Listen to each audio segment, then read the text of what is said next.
Welcome to Japanese Sleep Whispers, your sanctuary for peaceful nights and gentle dreams. Here, you will find calming bedtime stories inspired by the timeless beauty and traditions of Japan. Each story is read slowly in a soothing voice, accompanied by natural sounds such as flowing rivers and the tranquil rhythm of shishi-odoshi. Whether you seek relaxation, relief from stress, or help falling asleep, these tales invite you to drift away into a world of serenity. Imagine quiet temples, moonlit gardens, and the whispering bamboo forests as you listen. If you'd like these soothing stories to be part of your nightly routine, consider subscribing so they're always with you when you need them. Subscribe and let these stories be your nightly ritual of calm and rest. Thank you for being here. May you always find peace in every moment.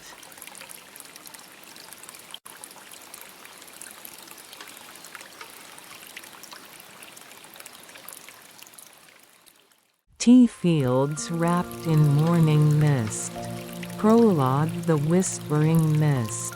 The dawn had not yet broken over the mountains of Uji. The world rested in a hush, wrapped in a pale silver veil that drifted over the valley like a dream not yet awakened. Every leaf, every stone, every stalk of tea lay still, holding its breath beneath the soft weight of the mist. In that hour between night and morning, when the stars were fading and the first light trembled beyond the ridges, the earth seemed to murmur in its sleep. Ren stood at the edge of his family's tea fields, bare feet sinking into the damp earth. He had risen before the cocks began their cries, as he did every day. For as long as he could remember, his life had followed the rhythm of the mist, the gentle breathing of the land. His father used to say, "A true tea master listens not to the leaves, but to the silence that grows around them." And so Ren listened. The mist coiled between the rows of green, brushing against his hands like silk. He felt it bead against his skin, cool and alive. It was as if the morning itself were whispering secrets to him.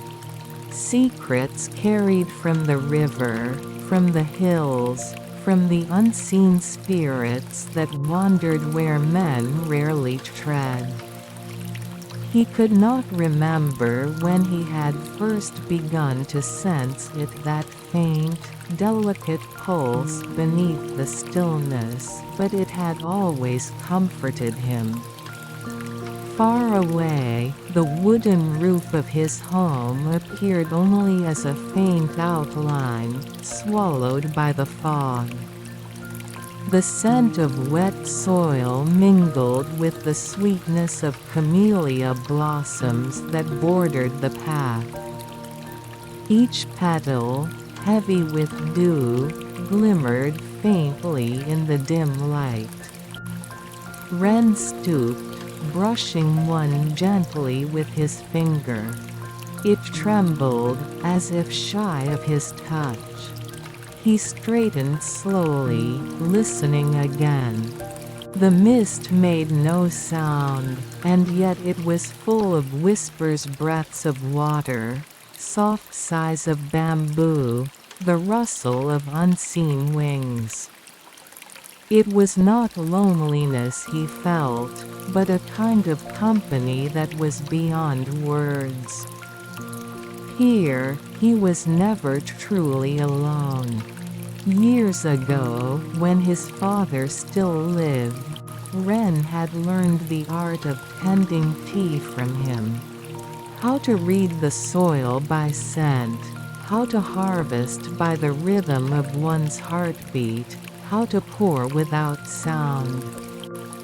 His father's hands had been strong, the nails always stained with green.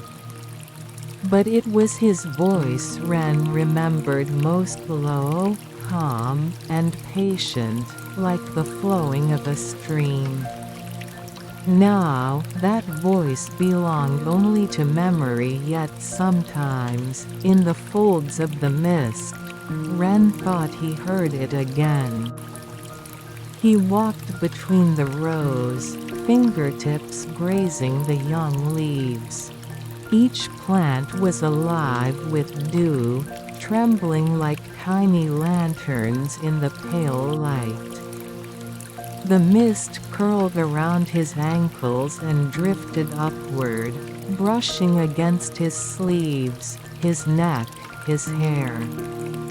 It was neither cold nor warm. It was simply there, the way breath lingers after a sigh. A single bird called out, its voice faint and far away. Then silence returned. Ren closed his eyes and inhaled deeply.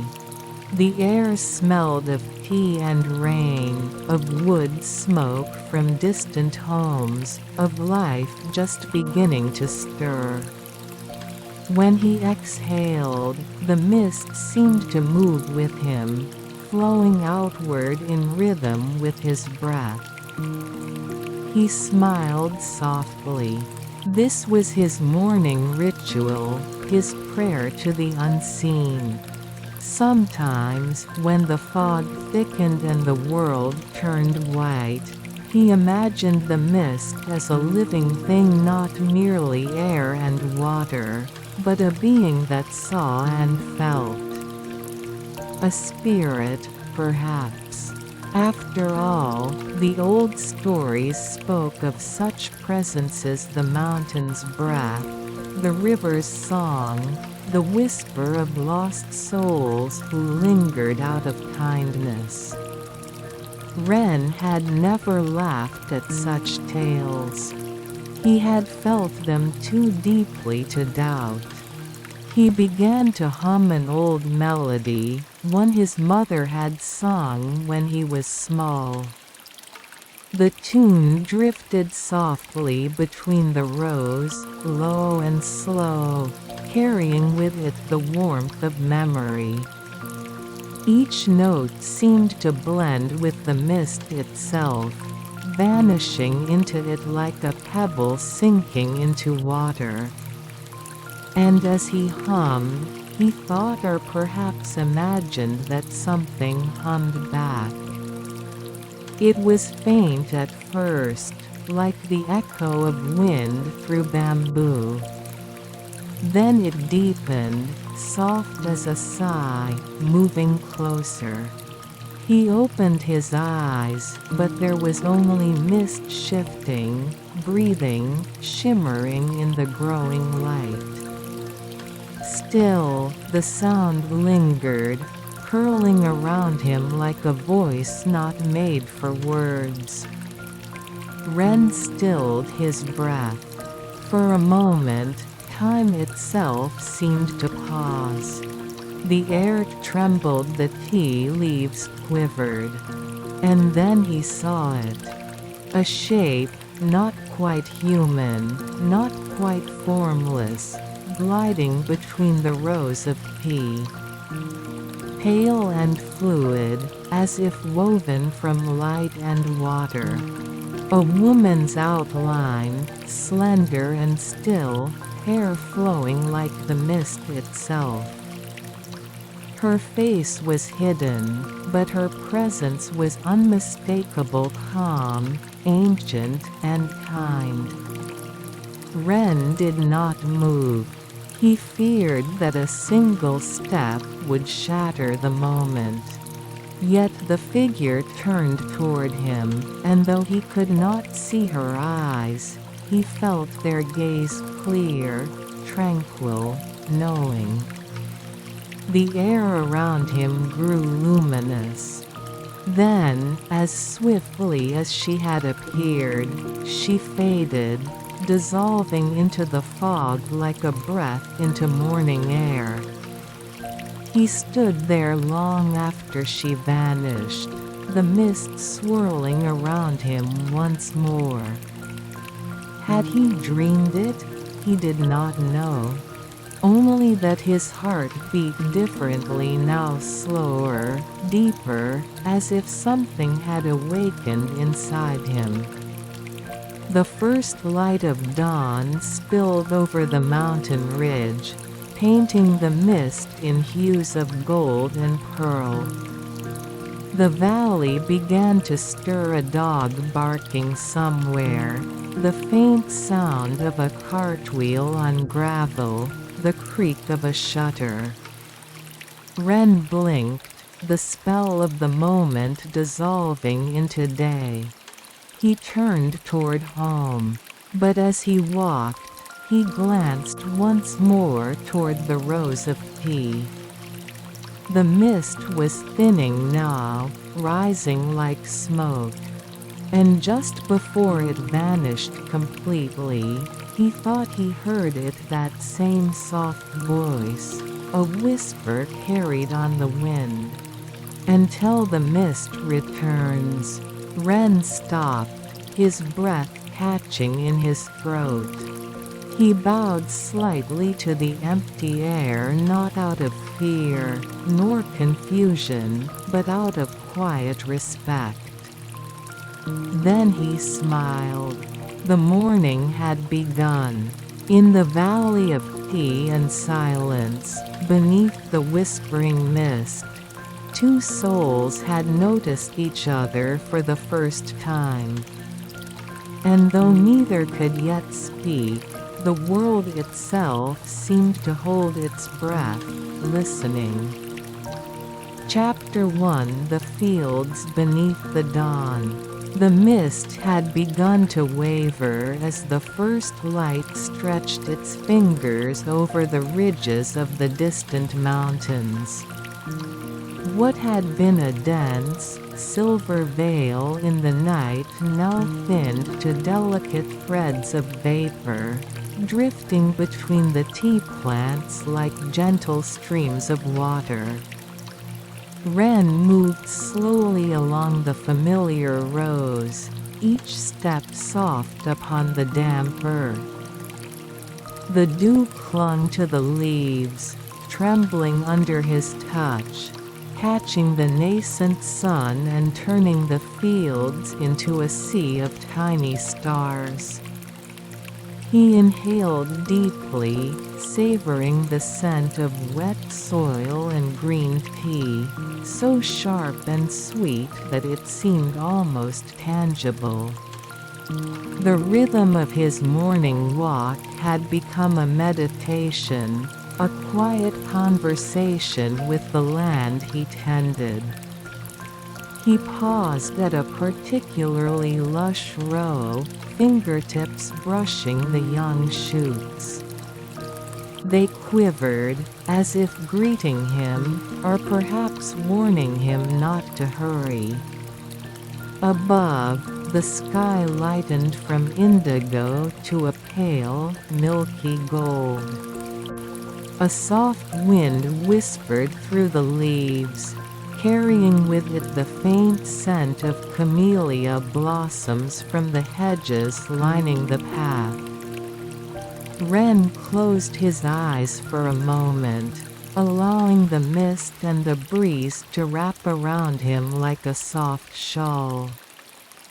He could feel the earth breathing beneath his feet, the silent pulse of life in each stalk, each stone. It was in this silence that he felt closest to his father, whose voice, though gone, seemed to echo in the rhythm of the morning. Then he heard it, a voice, almost imperceptible, floating on the edges of the wind. It was not the sharp cry of a bird, nor the rustle of a small animal, but something softer, delicate, like a leaf brushing another in a hidden grove. Ren stopped, his breath catching in his chest. The mist thickened slightly, curling around his ankles, and he squinted into the pale light. There was nothing visible, yet the presence felt undeniable.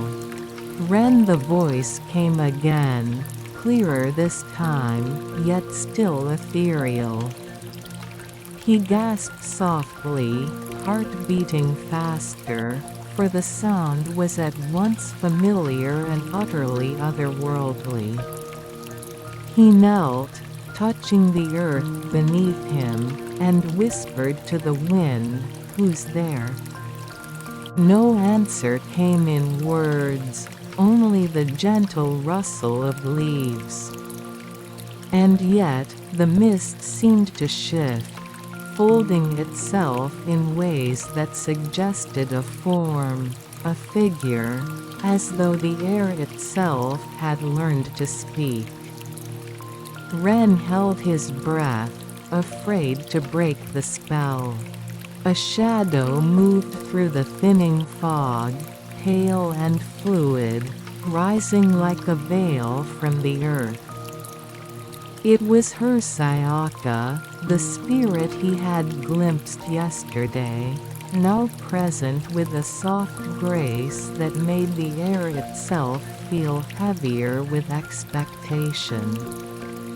She glided forward, eyes hidden beneath the cascading folds of her hair, and yet her gaze seemed to rest on him with quiet curiosity. "Do you hear the morning, Ren?" she asked, her voice almost a part of the mist. It was light, like the faintest chime of a bell, yet carried a resonance that seemed to reach into the marrow of his bones. Ren swallowed, words caught between fear and awe. I hear it," he replied cautiously, unsure if he was speaking aloud or merely echoing his own thoughts. The tea leaves trembled, droplets of dew falling like tiny tears, yet the field remained silent in all else. Sayaka smiled faintly, a movement of light and air more than flesh. "You listen well. Most do not." Ren nodded, unsure how to respond. He had never encountered another like her, yet he felt no alarm, only a deep, unspoken recognition. It was as if he had been waiting all his life to hear this voice, and yet he had known nothing of it until now. The wind shifted again, carrying the fragrance of wet earth and flowering camellia deeper into the rose. Ren moved forward, mimicking her gliding motion between the tea stalks, careful not to disturb the rhythm of the field. "The leaves," he whispered, "they're ready. Do you watch over them?" Sayaka tilted her head, the mist coiling like silk around her form. "I watch over what listens," she said, her words like a caress of wind. "Not the leaves alone, but the life that flows through them, the life that watches back." Ren knelt, picking a shoot gently, as he had been taught. The dew clung to it like tiny crystals. "It seems alive," he murmured. She nodded, gliding beside him, unseen yet somehow felt in every brush of the mist against his cheek. "The land remembers," she said softly. "The hands that care for it, the hearts that tend it. It remembers all." Ren's heart thumped, the weight of her words sinking deep. He had felt this in his dreams, in the quiet moments before dawn, but never voiced, never acknowledged. And now, spoken by her, the feeling was amplified, alive, and immediate. Time seemed to slow, stretching like the first rays of sunlight across the mountain peaks. He felt each heartbeat, each breath, as though they were part of the land itself. The mist rose in delicate spirals, catching the light, weaving around them in a dance older than memory. "Will you stay?" he asked, almost afraid to name the desire aloud. Sayaka's presence shimmered, bright as dew in the sun, yet she did not move toward him, nor away. "I stay where I am needed," she said, voice gentle as the rustle of bamboo. "And where hearts are open to the silence." Ren nodded slowly, understanding without fully comprehending. The morning continued to unfold, the mist thinning but leaving a lingering hush in its wake. He resumed his careful walk through the rows, plucking leaves, listening to the soft rhythm of life beneath his hands. Sayaka drifted alongside, a part of the mist and yet apart, her presence a subtle hymn that followed him without interference.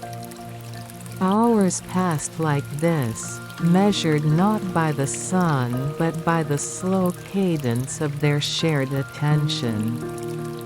Ren began to speak quietly to her, telling her of the work, of the soil, of the subtle changes he noticed in the leaves.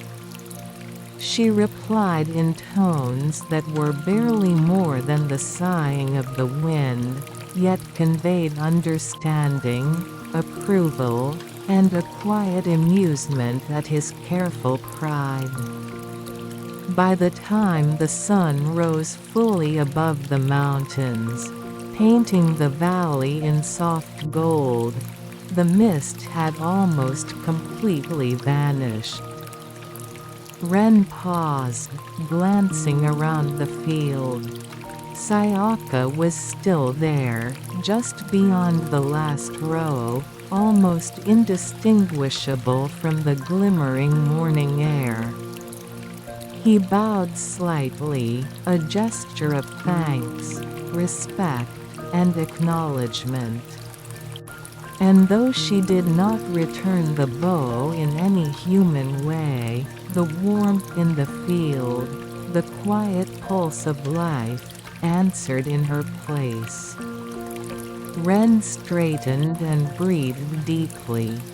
The day had begun, yet a new rhythm had taken hold, one that included the presence of the unseen, the listening.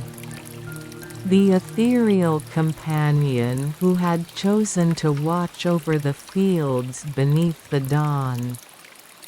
And as he continued his careful harvest, moving with the sun, the leaves, and the whispering wind, he felt the subtle promise of something enduring, the quiet companionship of a spirit who spoke in whispers, who lingered in the mist, and who had chosen, in some small, profound way, to share the morning with him. The tea fields glowed under the soft morning light, each leaf catching the sun like a fragment of memory, and the valley exhaled.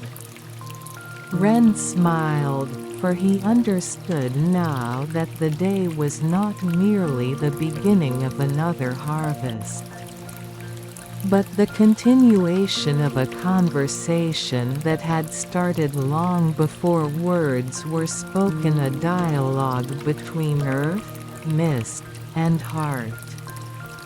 And somewhere, in the rising sun and fading fog, Sayaka's presence hummed faintly, a sound like a bell in the distance, reminding him that the whispering mist would return. Chapter 2: The Silent Tea House.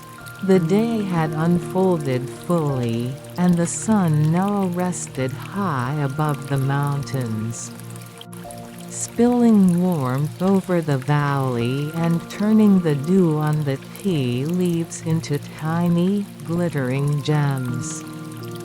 Ren walked slowly along the path that led from the fields to his home, his basket of freshly plucked tea shoots swinging gently by his side. The air smelled of earth, sunlight, and the faint lingering touch of mist from the morning, carrying with it the memory of the silent figure who had glided through the fields. The tea house stood quietly at the edge of the garden, its wooden beams dark with age and soot from countless winters. Smoke curled lazily from the chimney, disappearing into the bright sky above.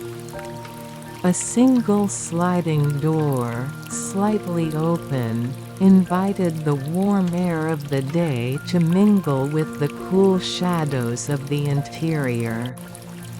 Ren stepped inside, his feet silent on the polished wood, and placed the basket of tea on a low table near the window. The light that filtered through the paper panels danced softly across the tatami mats, highlighting the faint grain of the wood and the small imperfections that told of decades of careful use. He knelt beside the basket, lifting the tea shoots gently, feeling their weight, their subtle texture, the faint scent that spoke of soil and sun. Ren set the kettle over the small hearth, the flame flickering as he tended it, mindful of the delicate balance between heat and patience. He moved deliberately, aware of each breath, each motion, as though the very act of preparing tea were a prayer to the earth and sky alike. And yet, even in the quiet, he felt it again, the faint presence of Sayaka, lingering somewhere just beyond the edges of perception. Not visible, but felt like a soft wind brushing against the nape of his neck, carrying with it the faintest rustle of silk. Ren paused, closing his eyes for a moment. "Are you here?" he whispered. No answer came, only the gentle hum of the kettle beginning to warm, the faint crackle of the flame, and the distant call of a crow from the mountains. He resumed his work, measuring the leaves, arranging them in small, careful piles, his movements slow and mindful.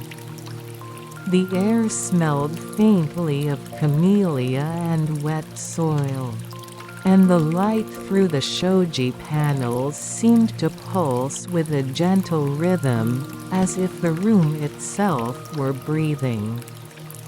Ren took a fresh shoot between his fingers, feeling its texture, its life, and whispered, "This one will be ready soon." And though there was no reply, the sense of another presence made him feel less alone. As if the mist from the morning had followed him here, settling gently over the tea house.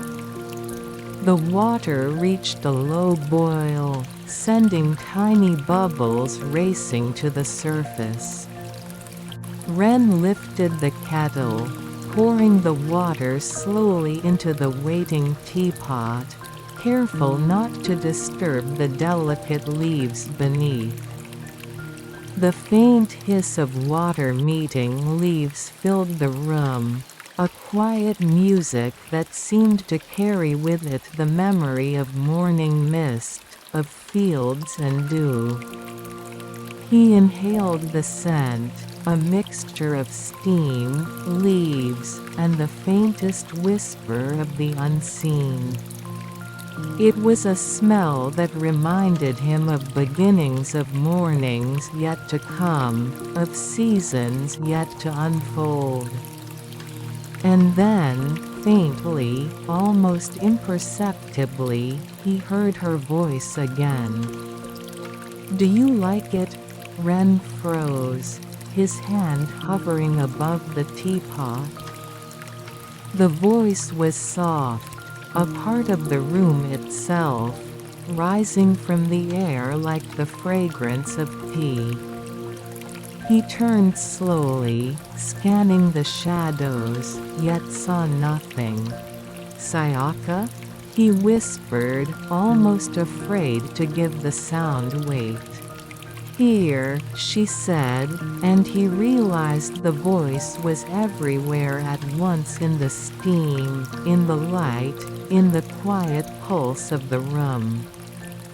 Ren nodded, a small smile forming on his lips. He poured the tea into a single cup, placing it carefully on the wooden table. "It is ready," he said softly. "Will you drink?" The question felt strange, almost foolish, but he spoke it anyway, because the silence needed filling, even if only with words. For a moment, nothing stirred. Then, a gentle shiver of air brushed the surface of the tea, sending ripples across the liquid. Ren watched, fascinated, as if the cup itself were listening. "The warmth, it is good," a voice whispered, so close now that it seemed to come from inside the room rather than outside. He realized she was smiling, though her form remained unseen. "Good," he said, and for a moment, the room held a perfect stillness, each breath and heartbeat echoing the slow rhythm of the day. Ren knelt beside the table, gazing at the tea. He lifted the cup, inhaling its scent once more, feeling the warmth seep into his palms. "I did not know you would come," he murmured. The voice, soft and wind-like, replied, "I have always been here. You just needed to notice." He closed his eyes, feeling a strange, comforting weight in the air, the sense that time had slowed, and that the room, the tea, and the quiet presence of her were all one. The afternoon sun shifted, sending long shadows across the tatami.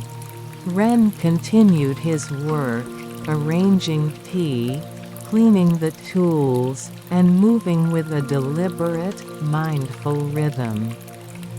Every sound, the crackle of the fire, the clink of utensils, The faint sigh of wind against the paper panels seemed amplified in the hush of the room. And all the while, Sayaka's presence lingered, a soft thread connecting him to the mystery of the morning, to the fields, to the mist, and to the quiet pulse of life he had begun to sense in the dawn. Hours passed unnoticed. The tea was ready for tasting, yet Ren felt no rush. He poured another cup, inhaling the aroma, and whispered, "You have been patient." Her voice came like a breeze through the sliding door. "I am patient where patience is needed. And you are learning to listen." Ren smiled, feeling a quiet warmth grow in his chest. The room held them together, the tea, the steam, the light, and the invisible presence of a spirit who had chosen to linger in the silence. It was a conversation without words, a bond woven from attention, care, and the slow, deliberate act of being present. The sun began its descent, painting the room in shades of amber and gold. Ren placed the final tea shoot carefully into the basket for the evening drying. He bowed his head slightly, a gesture of thanks, not just to the tea, but to the quiet, patient presence beside him. And though she did not appear, he felt her acknowledgement, a soft echo in the air, a gentle promise that the day's silence was shared. Outside, the mountains were bathed in late afternoon light, the valley stretching quietly beneath the fading sun. Ren stood, gazing toward the horizon, the room behind him still humming with warmth and quiet life. He could almost hear the soft, distant laughter of the mist, drifting across the fields he had left behind. The tea house held its breath, the day held its pulse, and somewhere between shadow and light, the bond between earth, tea, and spirit grew ever more certain. And when the evening shadows began to gather, stretching long across the tatami, Ren knew that he would return to the fields tomorrow, and the day after that.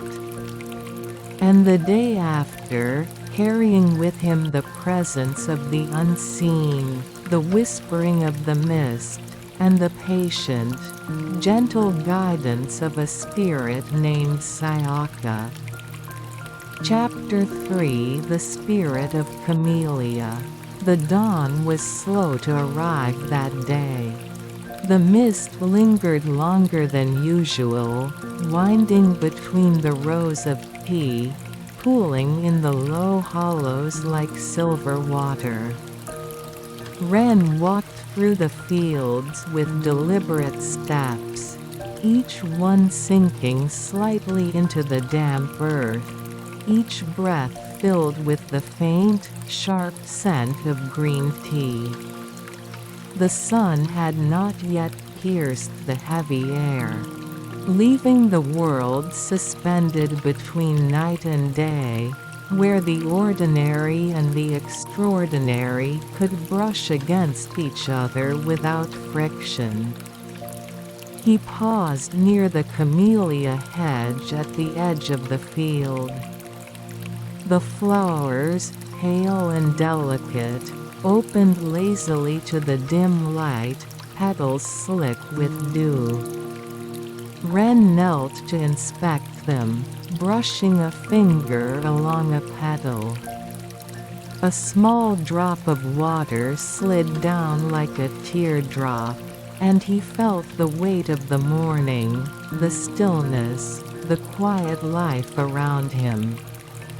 It was in these moments that the world seemed to speak most clearly. "You notice them," a voice said, soft as the rustle of silk. Ren looked up. The mist swirled before him, and she emerged Sayaka, pale and fluid, her form woven from light and vapor. Her eyes, hidden yet piercing, seemed to hold the depth of mountains, the patience of rivers. "You feel their rhythm," she continued, drifting closer, the slow heartbeat of the earth, the silent pulse of the leaves. "Few truly do." Ren bowed slightly, a gesture of respect. "I'd try," he said softly. Her presence made the air feel warmer, heavier, as if the sun itself had leaned down to touch the camellias. "You have listened, more than you know," she said. "Now it is time to understand." Ren felt a flutter in his chest, anticipation mingled with awe. He had glimpsed her, heard her whispers, sensed her in the mist, but never understood why she lingered, why she had chosen to accompany him. Why are you here?" he asked cautiously.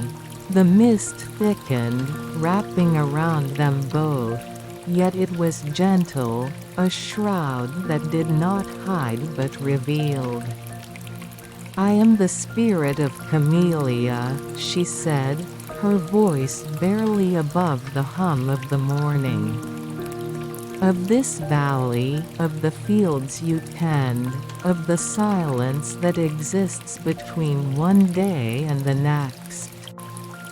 I am born where care meets patience, where attention lingers longer than the rush of life. I am the witness of those who listen, who honor the earth with their hands and hearts." Ren's breath caught. He had known, in some unspoken way, that she was not merely mist, nor a trick of sunlight.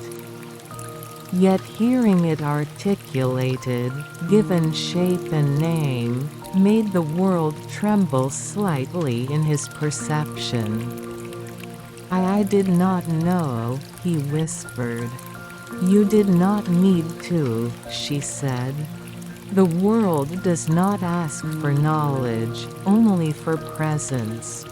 Your presence in these fields, day after day, leaf by leaf, is enough. It is in this careful tending that I am called forth." He knelt again, feeling the earth through his palms, grounding himself. The camellia petals shimmered faintly in the mist, delicate as lace, and he understood, in a way deeper than thought, what she meant. Every action mattered, every breath, every movement, even the pauses. Care was sacred. Attention was sacred. "You watch the leaves, the buds, the flowers," she continued, gliding nearer, the mist curling around her like living smoke. "You measure them with your heart, not your eyes. You honor the slow unfolding of life, and in doing so, you awaken me." Ren closed his eyes, letting her words sink into him.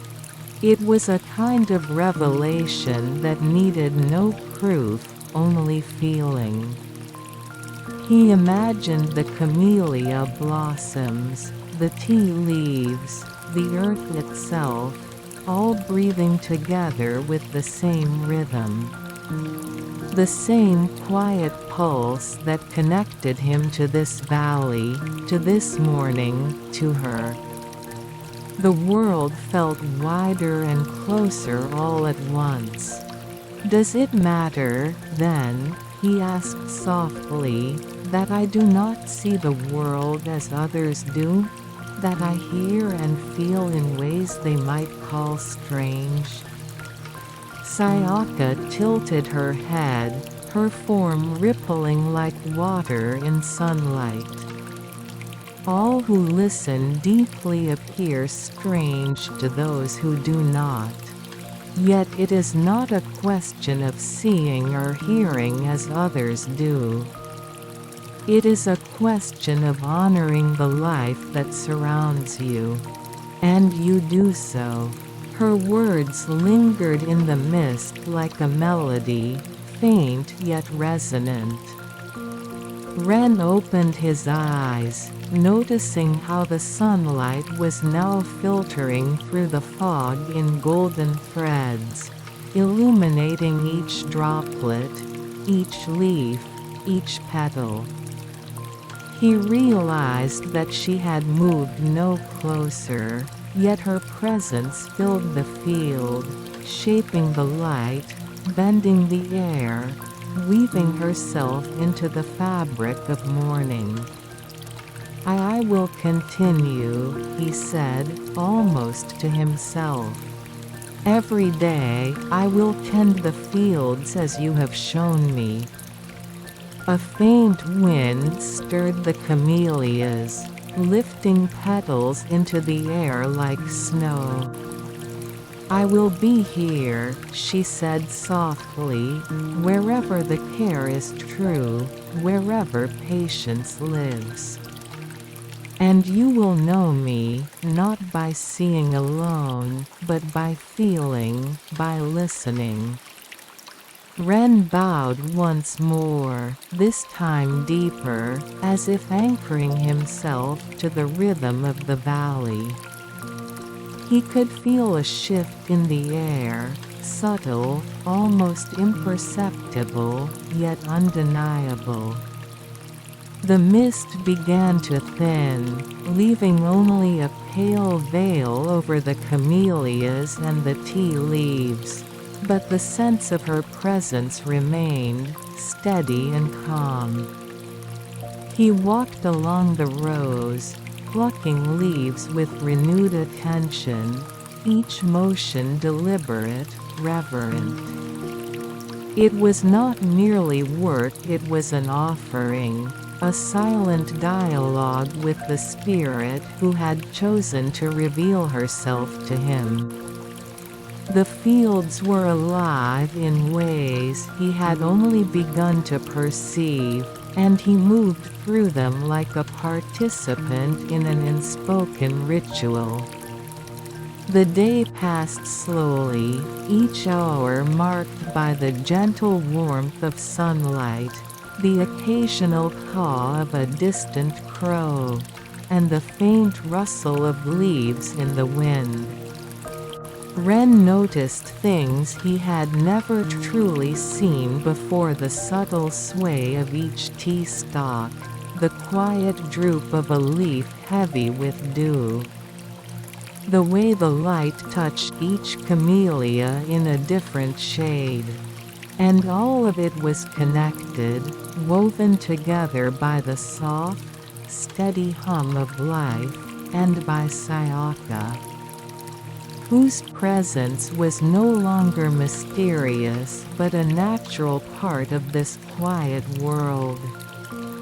As evening approached, the sun casting long shadows across the fields, Ren stopped near the camellia hedge. He inhaled the scent of the blossoms, deep and rich, and whispered, "I understand, now. I will tend them well. I will listen, always." A soft, almost imperceptible sigh of wind answered, carrying with it the faint shimmer of mist. Sayaka was there, though unseen, smiling in the very essence of the air. "You are learning," she said. "And that is enough." Ren felt a sense of peace settle over him, a deep, enduring warmth that filled his chest and spread slowly to his fingertips. The valley exhaled along with him, the tea leaves shimmering faintly, the camellias catching the last light, and the mist curling like gentle smoke in the cool evening air. He understood, finally, that care and patience were not mere acts but gateways to something larger, something eternal, quiet, and alive. And that in listening to the world, in honoring the slow pulse of life, he had discovered a companion who transcended sight, who existed in rhythm, in attention, in presence. Ren knelt one last time, brushing his hand over the camellias. "I will not forget," he whispered. "I will continue, always." And somewhere in the rising mist and the fading light, Sayaka's voice drifted, soft and steady. "The care you give returns to you, in ways unseen. You are never alone." The tea fields lay still, bathed in the quiet glow of the evening, and for the first time, Ren felt the full weight and wonder of the valley's life. The tea, the camellias, the wind, and the spirit that had chosen to watch, to guide, to share the silent journey with him. Chapter 4: The Journey Through the Fog. The night had barely lifted when Ren awoke. The air was thick with mist, denser than he had ever seen. It coiled through the open shoji doors, filling the tea house with a silver haze. The hearth's faint embers glowed like eyes half closed in meditation. Everything was quiet, so quiet that even the sound of his breath felt too loud. He rose, the tatami cool under his bare feet. Outside, the world had disappeared. The path, the fields, even the outlines of trees were gone, swallowed by an endless pale veil. It was not frightening, though. The mist had a pulse, a rhythm slow, deep, like the beating of a calm heart. And somewhere within it, he sensed her. "Sayaka," he whispered. The air stirred, and her voice came, soft and near, as if she were standing beside him. "You are awake."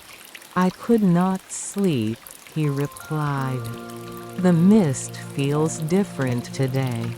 "It is calling," she said. Her tone was neither urgent nor calm, but inevitable, like rain speaking to the earth. "It is time you saw what lies beyond the fields." Ren hesitated.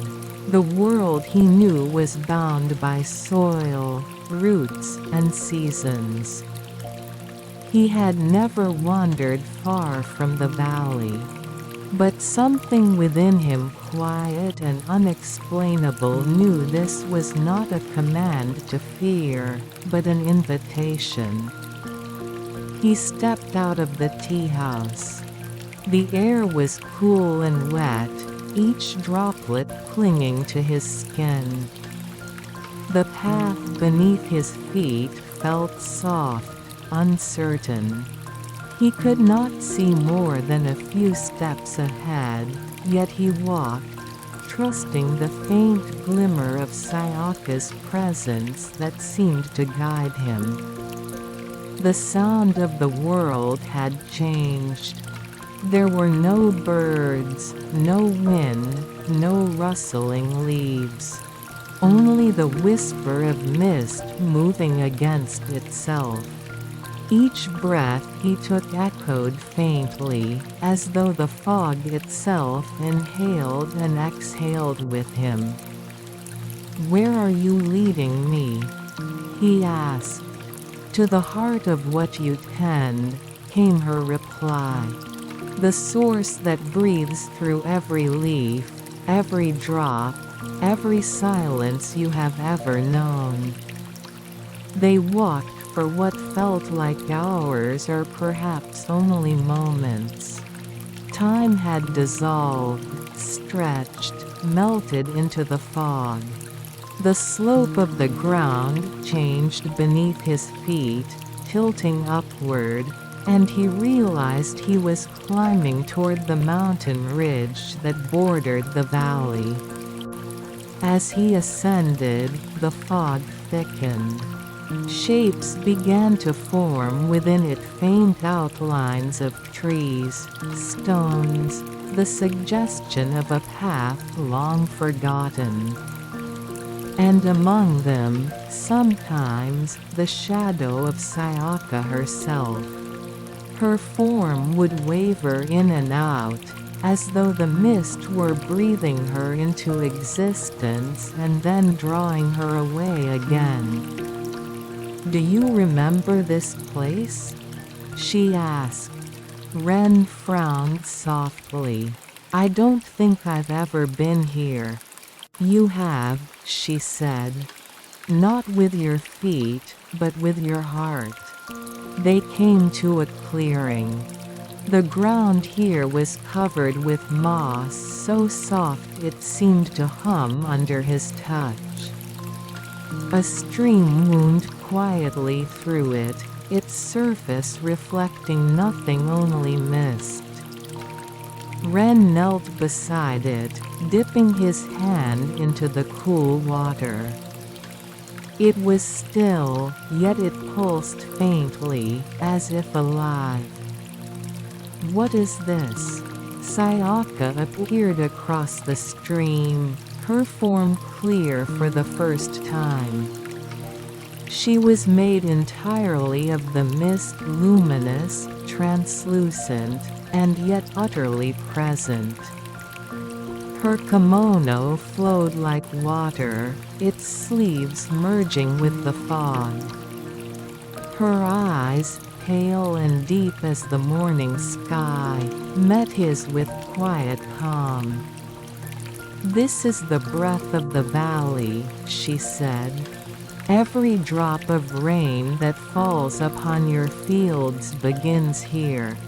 Every mist that rises, every dew that clings to a leaf, they return to this place. It is the source of the tea's spirit, and of mine."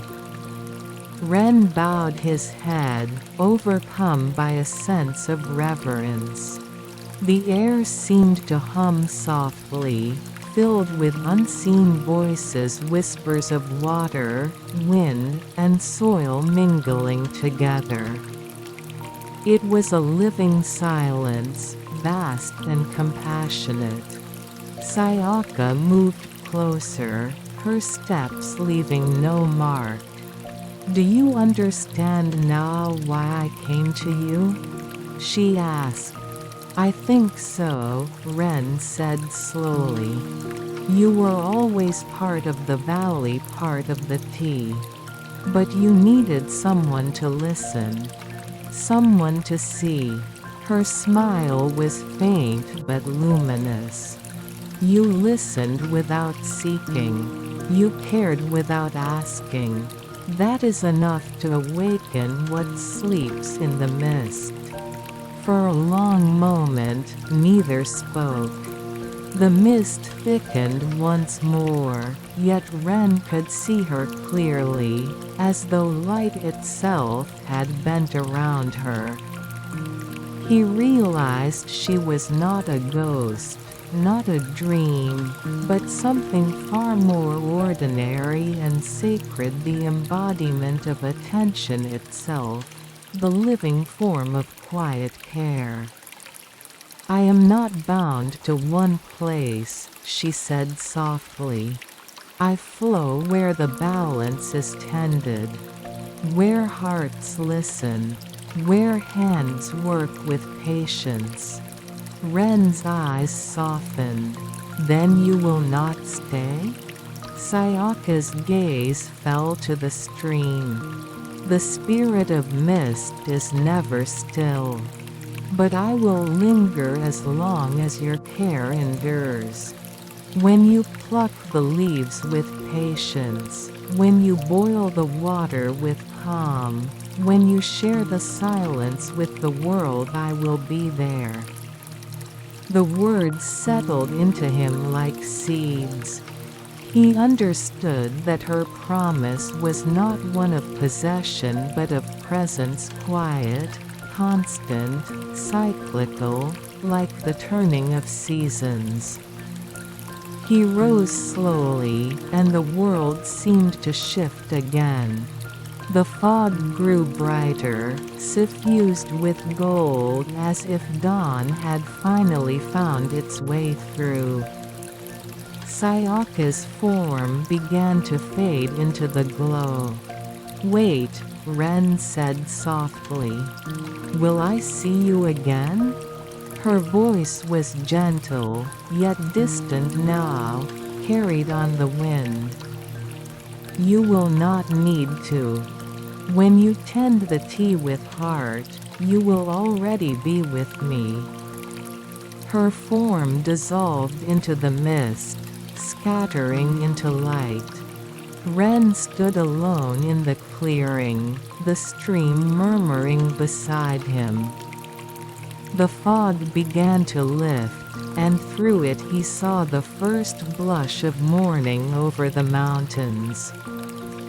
He turned back toward the valley. The path was clear now, winding down through the green hills, the tea fields visible below, glimmering faintly under the newborn sun. He began his descent, step by step, feeling lighter, as if something deep within him had been unknotted. When he reached the edge of the fields, the air was warm and fragrant again. The mist thinned to a memory, curling gently among the camellias before vanishing. Ren paused, looking out over the rows of tea bushes, the dew sparkling on their leaves. He knelt and placed a hand upon the earth. It felt alive, breathing. And though the air was still, he heard her faintly, softly whispering through the rustle of the leaves, "You have seen. You have listened. Now, grow." Ren closed his eyes, a small, peaceful smile touching his lips. He exhaled slowly, letting the rhythm of the valley fill him once more. The mist had departed, but its wisdom lingered in the air, in the soil, and within him. Chapter 5: The Season of Stillness. Winter came quietly to the valley.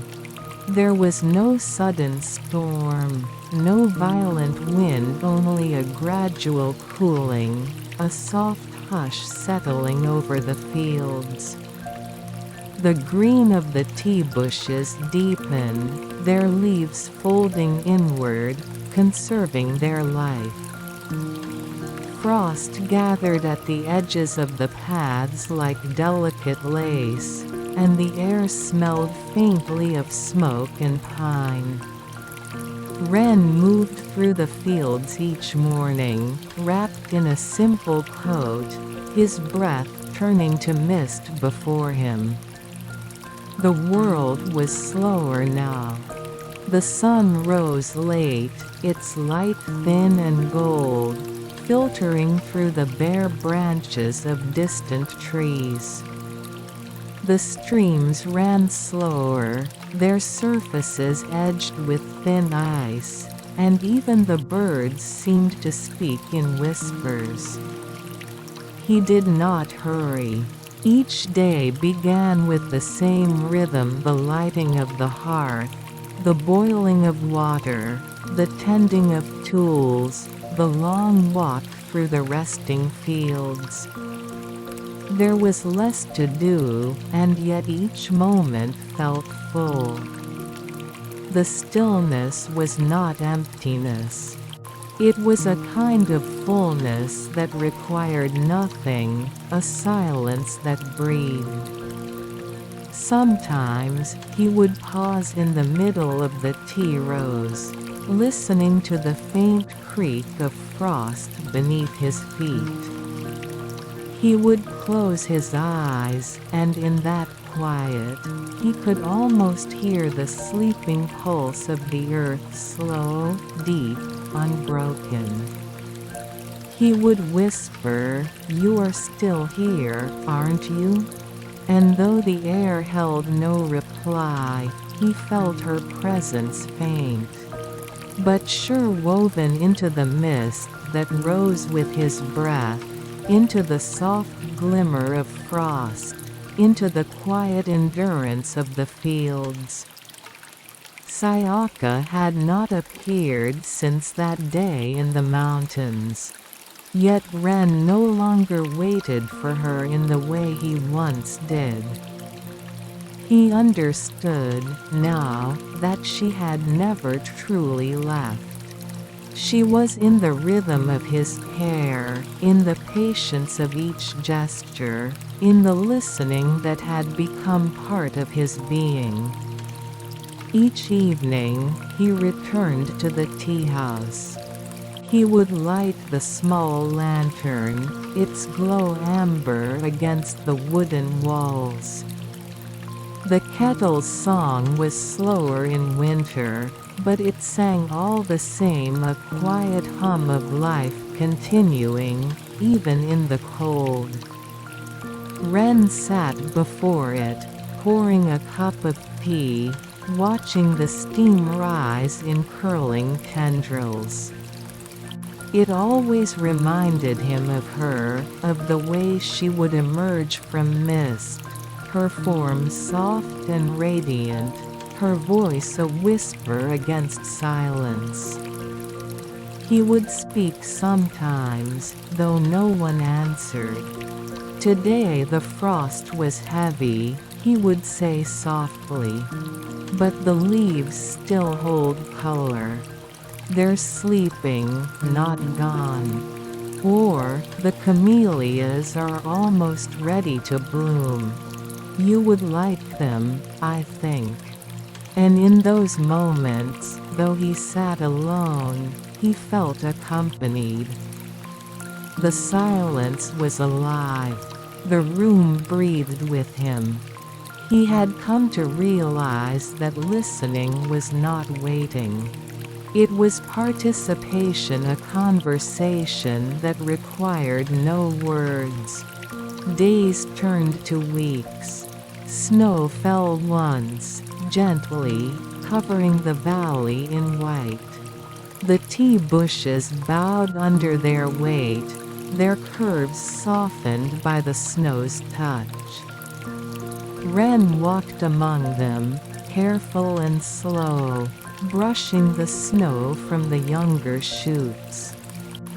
Each time he lifted a branch, he whispered, "Rest easy. The sun will come again." It was on one of these mornings that he heard her voice once more. "Ren." He stopped. The mist was thicker that day, rising from the snow like breath from a dream. He turned, and there she was, faint, as if carved from the fog itself. Sayaka. Her form was softer than before, her edges blending into the air, but her presence filled the space between the snowflakes. "You kept listening," she said. Ren bowed his head, his breath catching. "I'd tried," he murmured. "Even when I couldn't hear you." "You did," she said gently. "Every time you noticed the quiet, every time you cared without seeking reward, you heard me." The wind shifted slightly, carrying the faint scent of tea leaves and winter air. Her voice continued, lighter now, like a melody dissolving into silence. "The world is always speaking, Ren. Through frost, through bloom, through mist. You only have to stay still long enough to hear." He looked at her, the ache of gratitude welling in his chest. "I understand now," he said. "You are not gone when the mist fades." Sayaka smiled.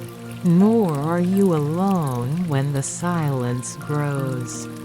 We are part of the same breath, the earth, the tea, the care, the stillness." Her form began to drift, the mist drawing her gently away. He wanted to reach out, to hold her there a moment longer, but he knew better. This was her nature, to appear, to guide, to return to the unseen. "Thank you," he whispered. Her voice came one last time, soft as snowfall. "Continue. Listen. And the valley will always speak your name." The mist thinned. The sunlight, pale and golden, broke through the clouds and spread across the fields. Ren stood alone among the rows of tea bushes, the snow glinting like powdered light around him. He breathed deeply, his exhale rising in soft clouds, mingling with what remained of her. He returned to the tea house. Inside, the kettle began to hum again, and he poured a single cup. The steam rose and curled before his face, forming a shape that for an instant, just an instant, seemed like her smile. Ren bowed slightly toward it and then drank. The tea was warm, earthy, alive. He closed his eyes, feeling the warmth spread through him, grounding him once more in the present moment, the scent of the leaves, the rhythm of his breath, the quiet hum of the world. Outside, the snow continued to fall softly, each flake disappearing into the waiting earth. The valley slept, but its pulse remained steady, patient, eternal. And within that stillness, the care continued. The sleeping lighthouse by the harbor. Prologue: the harbor in mist. The harbor slept beneath a shroud of white. The sea was still, and the mist lay upon it like breath held between dreams. Not even the gulls called that morning. Only the faint lapping of the tide against the stone pier could be heard, steady and rhythmic, the heartbeat of a world half asleep. At the edge of the bay stood the lighthouse. Its tower rose from the rocks like an old bone, weathered by centuries of salt and storm. The glass chamber at its crown was dim, the great lamp within silent and cold. And yet, even unlit, it seemed to glow faintly, as though it remembered the light it once carried. Down by the base of the tower, a young man moved quietly among the stones. His name was Sota, the lighthouse keeper. He was not old, but his eyes carried the calm patience of one who had spent too long listening to waves and wind. Every motion he made the coiling of rope, the checking of the oil lamp. The sweeping of the steps was slow and measured, like part of a ritual whose meaning had been worn smooth by time. He had been here for 3 years. Before that, the lighthouse had stood empty for a decade. No ships came often now. The old trade routes had shifted, and the harbor was little more than a quiet crescent of sand and memory. Still, Sota tended the light. Each evening, he would climb the spiral stairs, ignite the flame, and watch as its glow stretched out across the sleeping sea. He did not know who had kept the light before him. Only the stories remained whispers from the fishermen who still came to mend their nets on the dock at dusk. They said the lighthouse had never truly been empty, that its light sometimes burned on nights when no keeper was there. Those voices could be heard, singing softly when the tide turned beneath the moon. Sota had laughed at the stories at first. Now, he was not so sure. He looked out to sea. The mist was thick, a living thing, curling and breathing, moving as though guided by a hidden will. It touched the rocks, the boats, the water, and even the air around him with quiet gentleness. And sometimes, just sometimes, it seemed to whisper. "Not yet," he murmured. He didn't know why he said it, only that it felt right.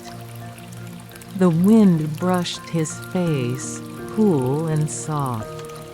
The old bell above the harbor gave a faint sound, a sigh of rusted metal. Sota raised his head toward it. The fog swallowed the sound almost instantly, but he could feel it vibrate through the air, through the stone beneath his feet. Everything here had a voice. You just had to learn how to listen. He turned and began the slow climb up the lighthouse steps. Each footfall echoed softly inside the spiral tower. The walls were cold, slick with sea damp. Halfway up, he paused and touched one of the old carvings in the stone, faint etchings of waves, fish, and what looked like an eye watching over the sea. He had traced them many times before, wondering who had carved them, and why. There were no answers, only the faint pulse of the tower itself, as though it were breathing with the tide. At the top, he pushed open the heavy door to the lantern chamber. The glass panes were fogged from the morning air, and the great brass lamp stood waiting, its surface dull but clean. Sota lit the small wick lamp he carried and began his routine, checking the oil, adjusting the lens, winding the mechanism that turned the great mirror. His hands moved without thought. The act was as familiar to him as his own heartbeat. Outside, the mist pressed against the glass, making the world a pale blur. And yet, as he worked, he felt something stir beyond it. A movement, light and slow, like a figure gliding through the fog. He froze. For a heartbeat, everything stopped, the ticking of the mechanism, the whisper of flame, the sound of his breath. He leaned closer to the glass, wiping away a patch of condensation with his sleeve. There, just for an instant, he saw it. A shape. A faint shimmer of light that was not the reflection of his lamp. It moved like a human figure, slender and fluid, its outline glowing softly in the pale mist. It stood where the rocks met the water, gazing up at the tower.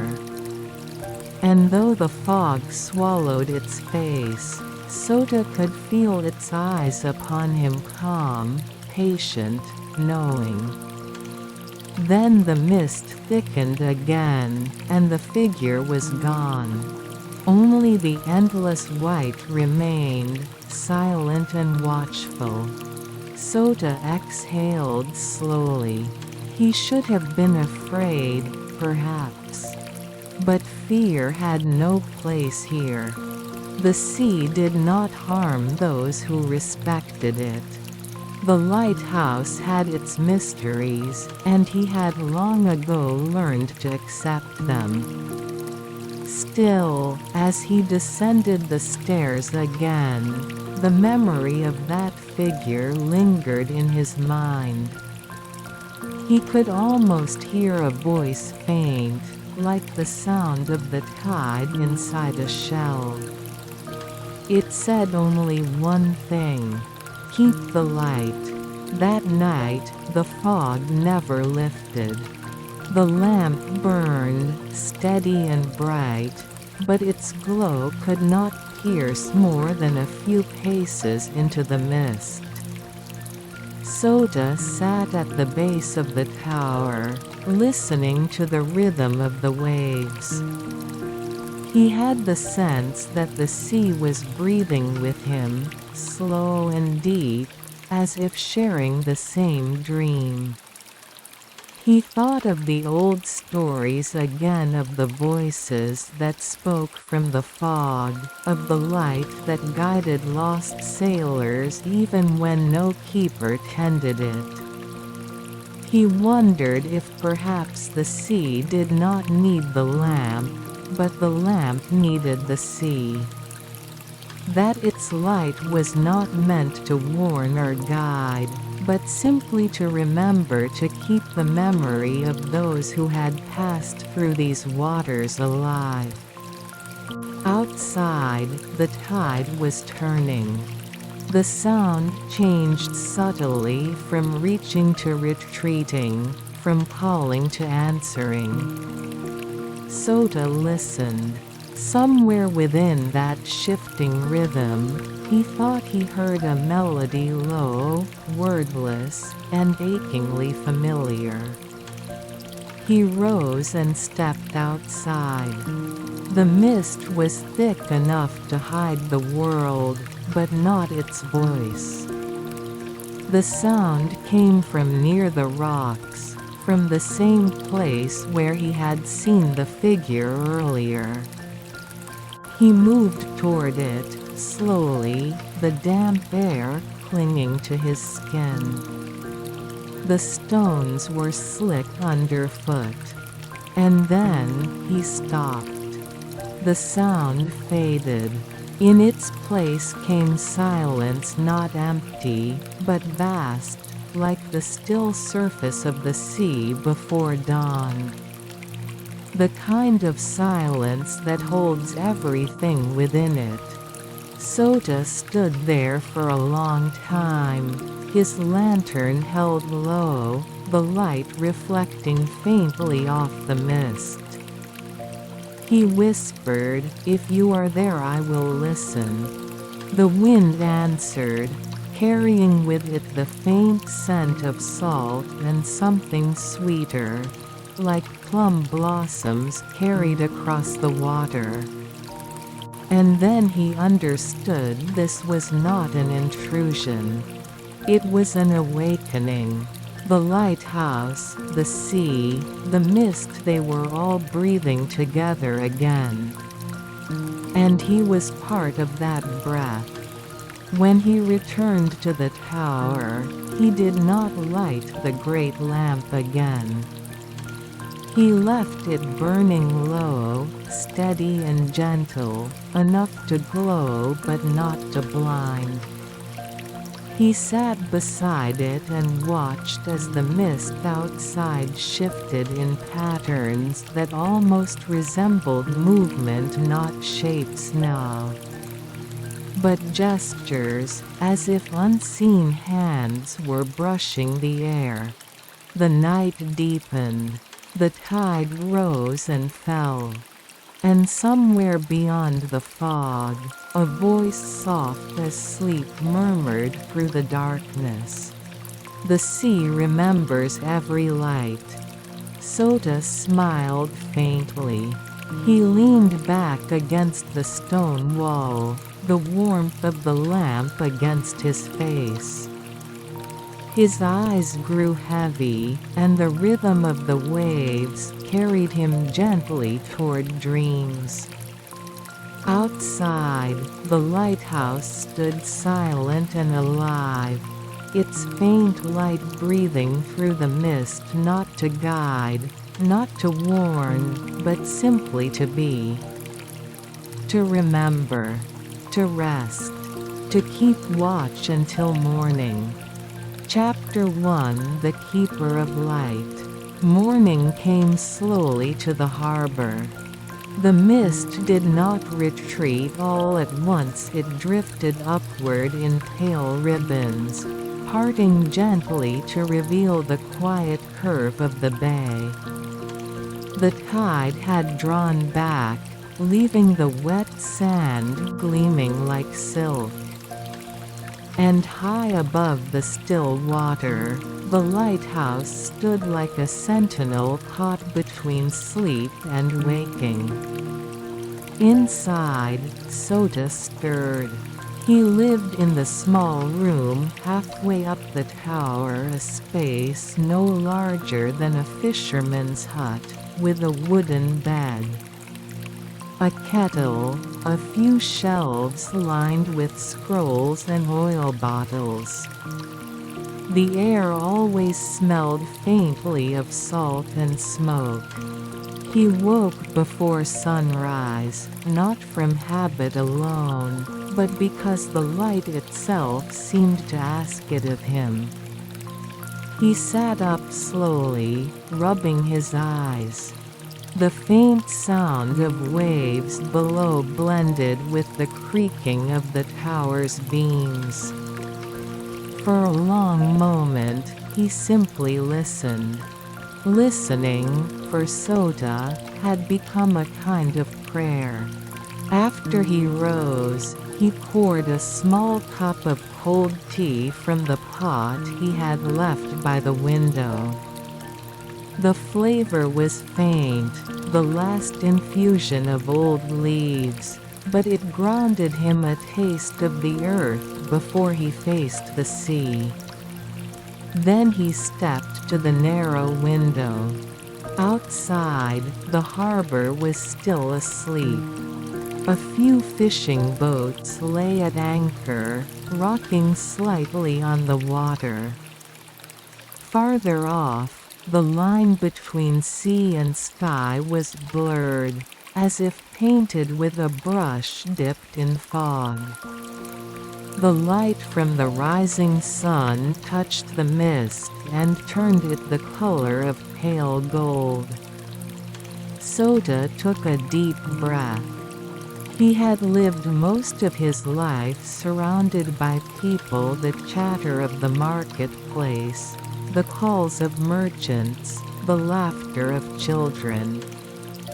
But here, the silence was constant, alive. He had come to crave it.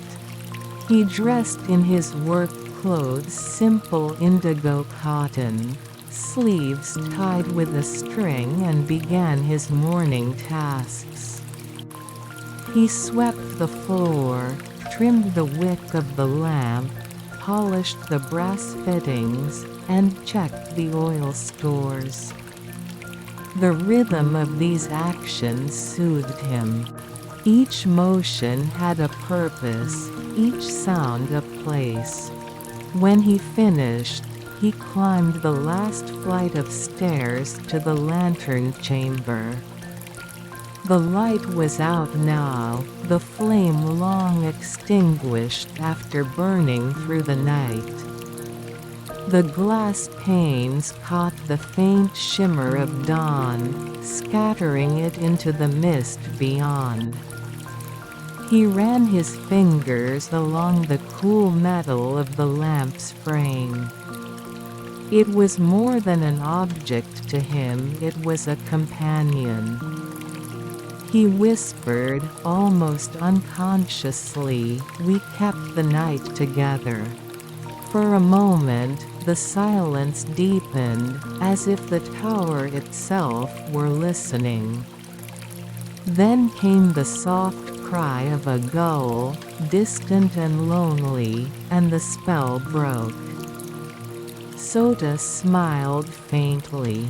He gathered his tools, prepared the lamp for the coming evening, and then descended to the base of the lighthouse.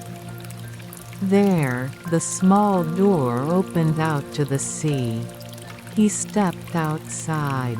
The air was damp and cool, filled with the scent of salt and seaweed. Tiny droplets clung to his hair and lashes. The rocks glistened beneath his feet. He walked slowly along the shore, as he did every morning, checking for signs of driftwood or debris that might damage the harbor's boats. Sometimes, he found offerings, bits of shell, folded paper charms, even small clay figures. The fishermen left them for protection, whispering prayers to the light spirit they believed guarded the bay. Sota never moved them. He let them rest where they were placed, believing that perhaps the sea listened too. He paused by a flat stone where the tide had receded. Upon it sat a small, white feather too delicate to belong to any seabird he knew. It shimmered faintly, as though touched by hidden light. He crouched and picked it up. It was warm. Sota turned it between his fingers. A faint whisper touched his ear, so soft he could almost dismiss it as wind. But the words were clear. "Keep the light." He froze. The same words he had heard in the mist. He looked around, but the shore was empty. Only the water moved, slow and glass-like. For a long while, he stood there, listening. Then, quietly, he placed the feather on a rock near the lighthouse door. "Then watch with me," he murmured. And somehow, he felt that the sea heard him. That evening, the mist returned. It rolled in from the horizon like a living tide, pale and silent. The fishermen had already come and gone, their lanterns flickering like fireflies across the water.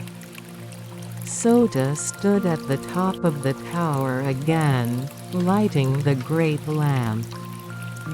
The flame bloomed slowly within the lens, growing into a steady, golden beam. It turned with the mirror's rhythm, sweeping across the water in gentle arcs.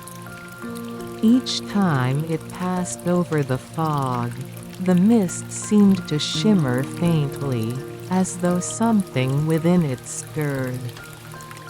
He leaned his hands on the railing, gazing outward. The sea below was invisible, but he could hear it breathing the same slow, eternal rhythm he had grown to know. And then, faintly, he heard it again. A voice. Soft, like a woman's whisper carried through layers of wind and tide. "Do you remember me?" Sota's heart slowed. He looked around, but the chamber was empty. Only the flame moved. The voice came again, closer now. "Long ago, this light knew my name." The air grew warmer, and the mist beyond the glass thickened until it pressed softly against the panes. A faint glow began to form within it, not from the lamp, but from the fog itself. It gathered shape, like light taking breath, until before him stood a figure made of mist and moonlight. Her hair drifted like seaweed in a slow current, and her eyes shimmered with the same calm depth as the horizon. She was not quite human, and yet, not something else. She was both the sea's dream given form. Sota stood very still. Yuhi whispered. She tilted her head. Her voice was soft, almost like a sigh. "I am what remains of the first flame." He didn't speak for a long time. The lamp flickered, throwing warm light across her translucent face. He could see the faint glint of water within her, reflections of waves that had never reached the shore. "You're the spirit of the lighthouse," he said at last. Her expression did not change, but the air seemed to hum faintly with approval. "I am its memory, its light, its longing to shine." Sota felt a strange calm wash over him. He had lived with silence for so long that the sound of her voice, soft, rhythmic, like tide against stone, felt like part of his own thoughts. "Why have you shown yourself now?" he asked quietly. "Because you listen," she said. "Many have tended this tower, but few ever heard the sea when it spoke. You do not light the lamp only to guide. You light it to remember." Her words sank into him like gentle rain. He realized she was right. He had never thought of the light as mere duty. It was a connection between sea and shore, between the living and the lost. "What do you want of me?" She smiled faintly, her form flickering as if stirred by unseen wind. "Only that you keep listening. The sea forgets quickly, but those who listen give it back its voice." Then, slowly, she stepped closer. The air grew warmer still, and for an instant, the scent of salt mingled with something sweet like flowers after rain. Her hand, made of light and mist, touched his cheek. It was neither cold nor warm, but it carried a deep stillness, the kind that holds centuries. "When you light the flame," she whispered, "do not think of what it reaches. Think of what it awakens." And just as softly, she faded, dissolving back into the mist until only the soft glow of the lamp remained. Sota stayed there long after she vanished. The flame turned steadily, its rhythm matching the pulse of the waves below. He felt no fear, no confusion, only a profound quiet that filled every part of him. He sat down by the window and looked out at the sea. The fog seemed different now. It was not empty. It was alive, filled with memory, with presence, with something ancient and kind. He whispered, "Then I will keep listening." And for the first time, he thought he heard laughter in the waves. As dawn approached, the light dimmed. Sota extinguished the flame, but the warmth remained in the air long after. He descended the tower slowly, his steps soft against the worn wood. Outside, the first light of morning touched the harbor. The mist was breaking apart, drifting upward like breath. And on the rock by the door, the white feather he had left the day before was gone. In its place lay a small shell, polished smooth by the tide, and inside it a faint glimmer, like the last echo of starlight. He smiled. The sea, it seemed, had answered. Chapter 2: The Voice in the Waves. The next night came with a sky of deep indigo, quiet and windless. The sea was smooth as glass, reflecting the faint shimmer of lanterns from the distant harbor. The lighthouse stood at the edge of that stillness, its flame turning in patient rhythm, tracing golden arcs through the mist that hovered low over the water. Sota sat at the base of the tower, his back against the cold stone. He had finished his evening rounds, checked the lamp, and wound the mirror. Now, as always, came the waiting, the listening. But tonight, the air felt different. The silence was full of breath, as if something unseen had drawn near. He looked toward the sea. The mist had thickened again, gathering like a white tide against the rocks. The sound of the waves was softer than usual, not the rolling crash of the tide, but a murmuring, as though the water was speaking to itself in a language of foam and rhythm. Sota closed his eyes. He had learned that the sea spoke best when not watched. For a time, there was only the hum of the lamp above, the faint creak of the tower, the soft pulse of his own heartbeat. Then a sound. It began as a sigh, a whisper between waves. Then it became a voice. low, distant, and filled with something like sorrow. Sota. He opened his eyes. The mist was moving, not dispersing, but forming. It curled and gathered upon itself until a faint figure emerged once more. The same figure as before, the woman of mist and light. But tonight, she seemed clearer, her edges brighter, her eyes carrying the glimmer of something ancient. "You came back," Sota whispered. The spirit inclined her head slightly.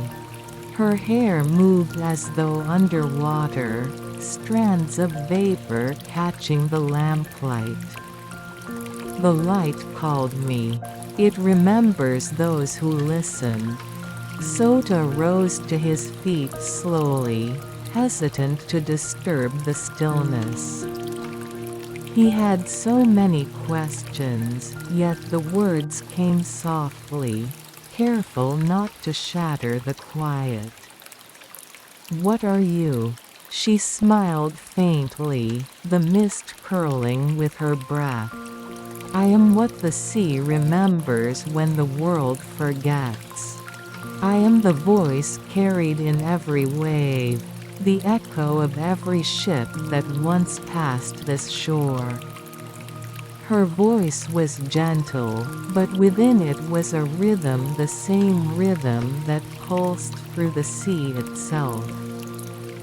It was not just sound, it was movement, breath, life.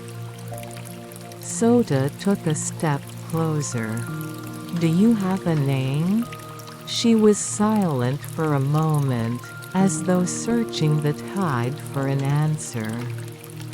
"When the first keeper lit this lamp, he called me Akari," she said softly.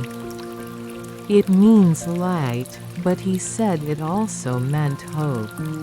I have carried both ever since." "Akari," Sota repeated, letting the name rest on his tongue like a prayer. The spirit tilted her head, her gaze steady. "And you, Sota, why do you guard this tower when no ships come anymore?" He thought for a long time before answering. Finally, he said, "Because if no one lights the lamp, the harbor forgets what it once was. The fishermen still look for it, even if they no longer need it. The children still point to it from the shore. It reminds them that something watches, something cares." Akari smiled, her form shimmering faintly in approval. "Then you understand. The sea and the light are not bound by purpose. They exist to remember, to keep the world from falling silent."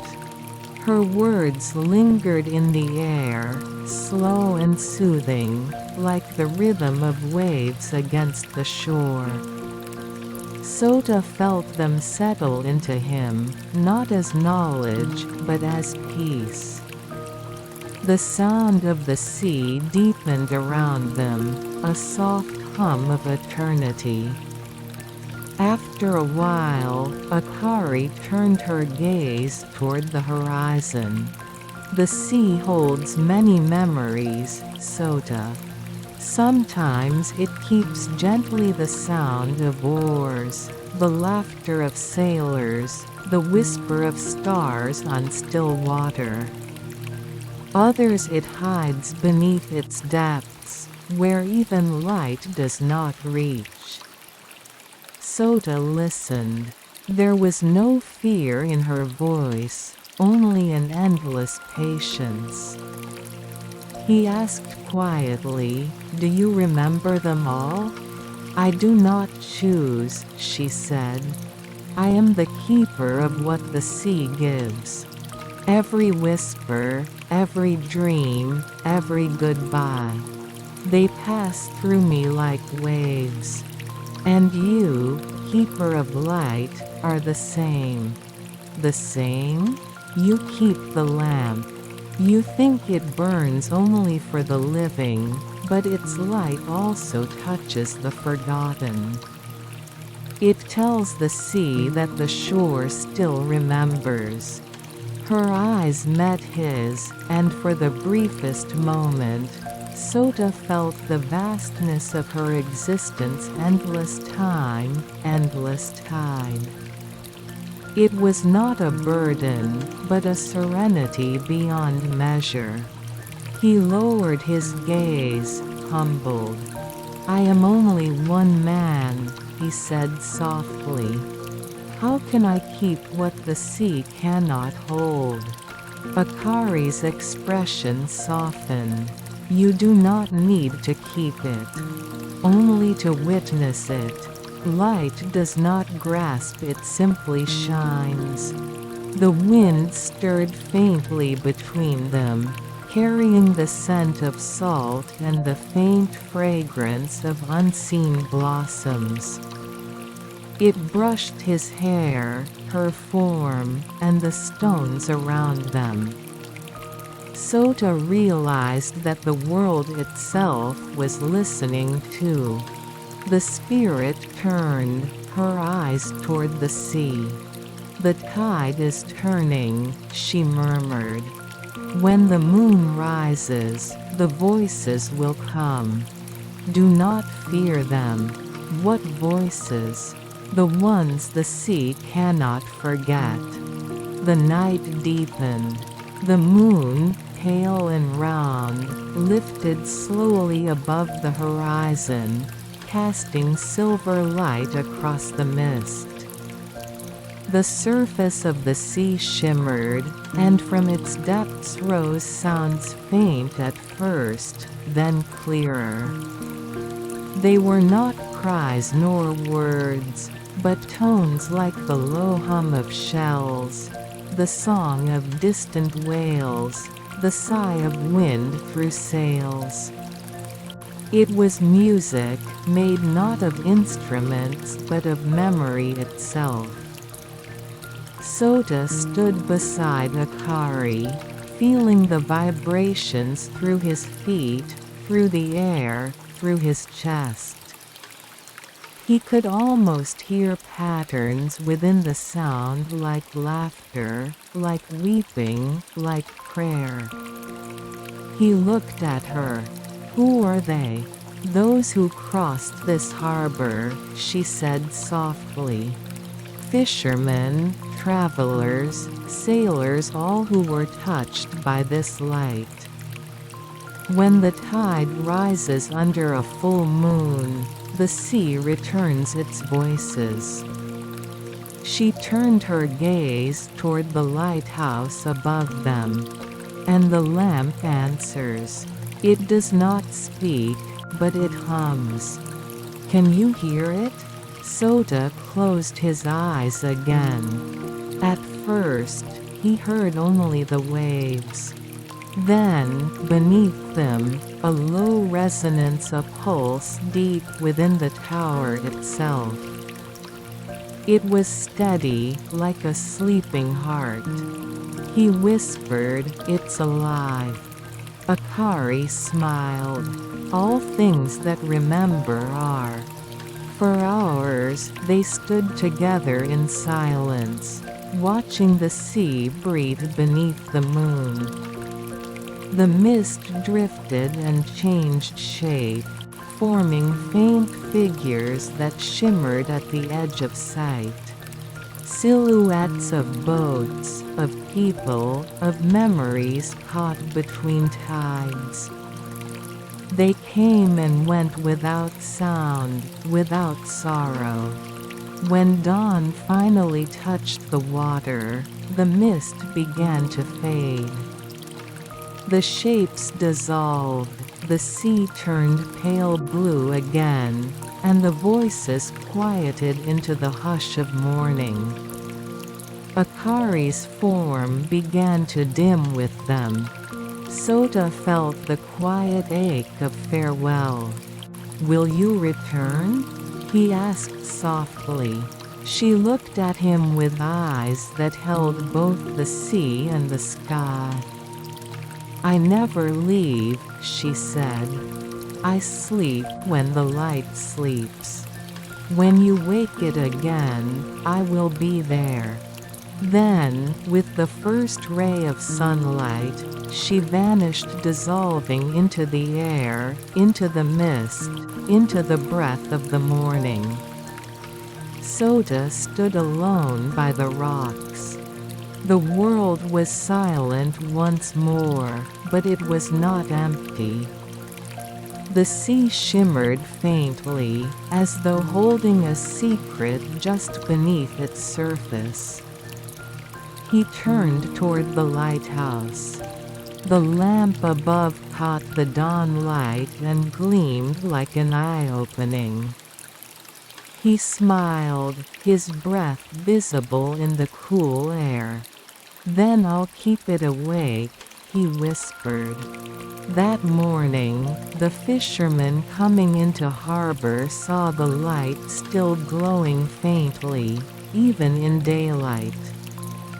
They nodded to one another and spoke of blessings that the spirit of the lighthouse was watching again. Sota did not correct them. He simply watched the sea, listening to the faint hum that lingered beneath the sound of gulls and waves. The harbor breathed, the light turned, and the day began as it always did, and yet, never quite the same again. Chapter 3: The Lantern and the Moon. The third night after the full tide arrived with no wind. The sea was still, the harbor hushed. Even the gulls that usually cried at dusk had gone quiet, as if they, too, were waiting for something unseen. The mist came earlier than usual, drifting like silk ribbons through the rocks, curling around the base of the lighthouse. And above it all, the moon rose full, pale and patient. Its light touched the tower first, turning the old stone silver. Then it reached the lens at the top, glinting off the glass like the slow blink of an ancient eye. Inside, Sota moved with care. He had cleaned the lamp that afternoon, replaced its wick, and filled the oil. Now, at the hour when the tide began to turn, he lit it once more. The flame caught and grew, a small breath of gold. It filled the chamber with warmth, and the glass walls began to glow. The great mirror turned slowly, casting wide arcs of light across the sea. And when the beam passed over the mist, the fog shimmered faintly, as though answering. Sota stood before the lamp for a long time, watching. The steady rhythm of the mirror felt like a pulse, slow and constant, beating in harmony with the waves below. He thought of Akari, her voice, her stillness, her words. Light does not grasp, it simply shines. He touched the base of the lamp and whispered, "Then shine gently tonight." The moon is watching. Outside, the mist thickened. It rolled upward, wrapping the tower in soft whiteness until even the sound of the sea grew distant. Only the faint hum of the lamp remained low, steady, like a lullaby meant for the waves. Sota opened one of the glass panels slightly. Cool air flowed in, carrying with it the scent of salt and night-blooming flowers. He could hear the faint splash of fish turning near the surface, the slow drip of condensation down the stone. Each sound was small, but together they formed a pattern, a rhythm both fragile and endless. He leaned against the railing and looked out. The world was gone. Only mist and moonlight remained. And in that white silence, something stirred. It was not a voice at first, more a presence, like warmth spreading through the cold. Then came a whisper, so soft that it might have been the sea itself. Sota. He turned, and there she was. Akari. She appeared not from within the tower this time, but from the mist beyond it. Her form drifted toward the open window, light as breath. The lamp's glow touched her, and she shimmered softly, her hair a veil of moving silver. "You keep the light well," she said, her voice calm, almost blending with the hum of the flame. Sota bowed his head slightly. "It's easier when you're here." She smiled faintly, a smile that carried both distance and closeness. "I am always here. But tonight the light grows heavy." "Heavy?" "The moon is full," she said, turning her gaze upward. "When the moon reaches its height, the lighthouse dreams. Its flame remembers every night it has ever burned, every wave it has ever touched. And it grows tired. It must rest." Sota looked at the lamp. The flame burned steadily, yet there was something different in it, a depth, a faint flicker at its heart, like memory turning inward. "Will it go out?" he asked softly. Akari shook her head. "It will sleep, just as the sea sleeps beneath the tide. It is the way of all lights to wane, to breathe, to begin again." Her words sank into him like calm rain. He nodded slowly. "What must I do?" "Nothing," she said. "Stay beside it. Let it rest. Listen while it dreams." So he did. He sat by the lamp, his back against the cool stone, his eyes half closed. The flame flickered gently, and the mist outside deepened.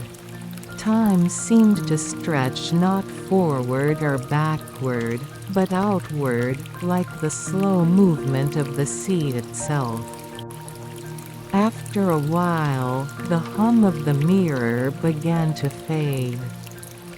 The light no longer swept across the horizon. It glowed only within the chamber, now warm, soft, like a heartbeat under a blanket of fog. Akari moved closer, her form faint in the dimming light. "The first keeper used to sing to it," she said quietly.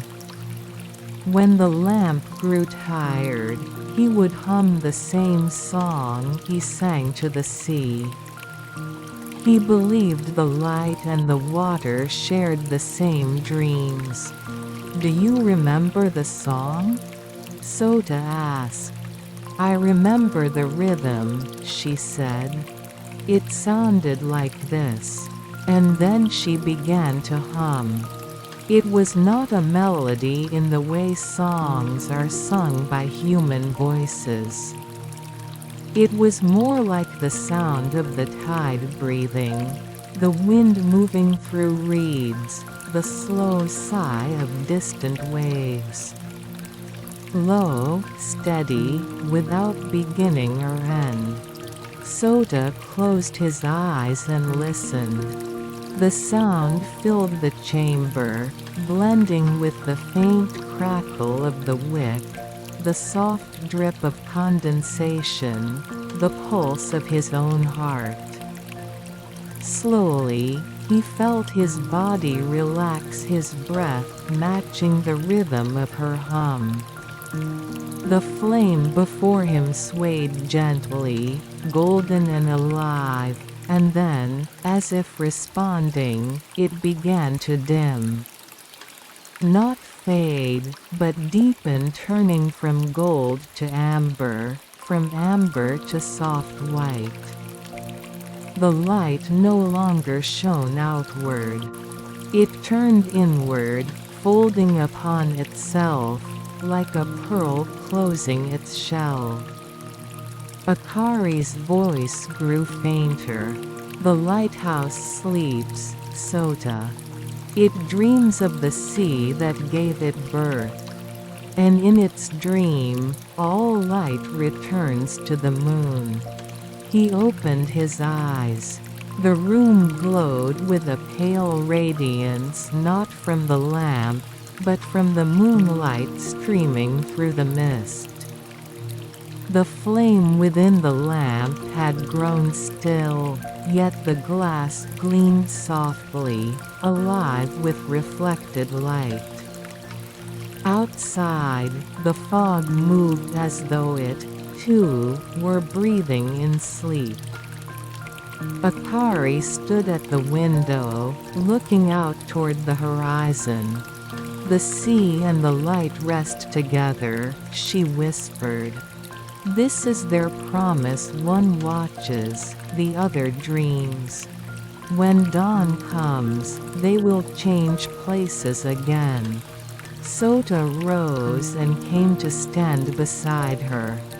Below them, the harbor lay wrapped in mist, the faint outline of boats barely visible. He could hear no sound now, not the waves, not the wind, not even the creak of the tower. The silence was complete, yet full. It felt like the whole world was holding its breath. He turned to Akari. "Do you sleep too?" Her expression softened. "I am part of the light. When it sleeps, I dream. But my dream is not like yours. It is not a place I go to, it is a sea I become." Her eyes glowed faintly as she looked at him. "And you, keeper of light, will you rest as well?" Sota smiled faintly. "I think I already am." They stood side by side, watching the mist shift under the moon. The faint glow of the lamp cast gentle ripples of light across the walls, and the sound of Akari's earlier hum seemed to linger, echoing in the air even after she had fallen silent. Time no longer mattered. The moment stretched on, soft and endless. At some point, though he could not say when, Akari began to fade. Not vanish, but dissolve, her light blending with that of the moon.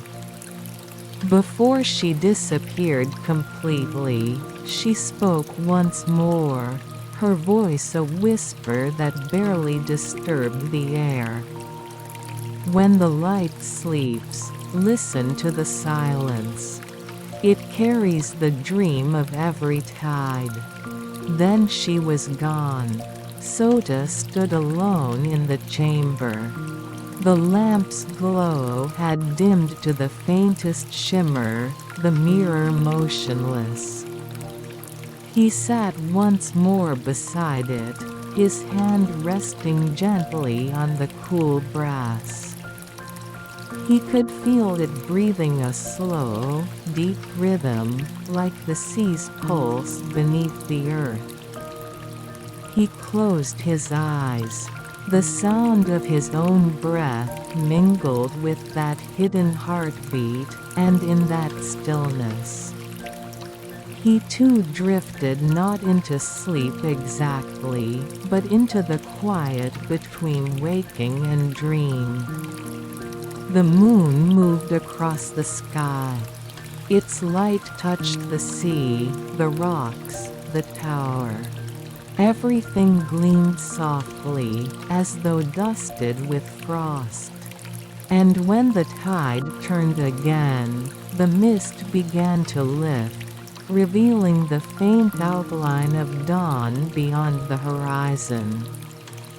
The first hint of sunlight brushed the top of the tower. The lamp, still sleeping, caught that light and shimmered faintly as if smiling in its rest. Sota opened his eyes. He did not move. He simply watched as the morning crept across the water, slow and golden. He whispered, barely aloud, "Rest well. The sea will keep watch." And the sea, vast and silent, seemed to answer with a sigh. Chapter 4: The Dream of Tides.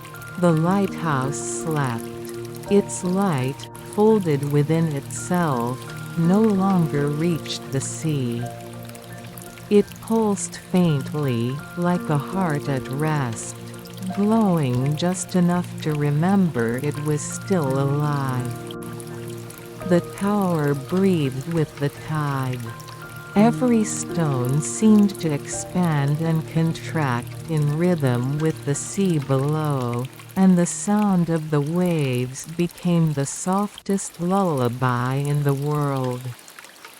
Sota sat beside the resting lamp. His eyes were half closed, his thoughts neither awake nor asleep.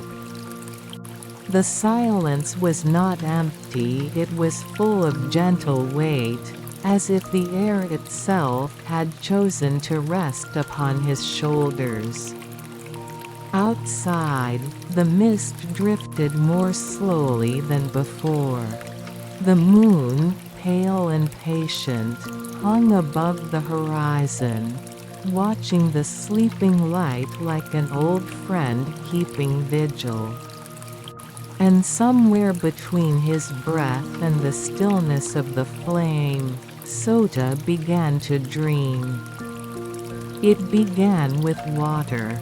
Not the surface of the sea he knew, but something deeper, a silence that shimmered.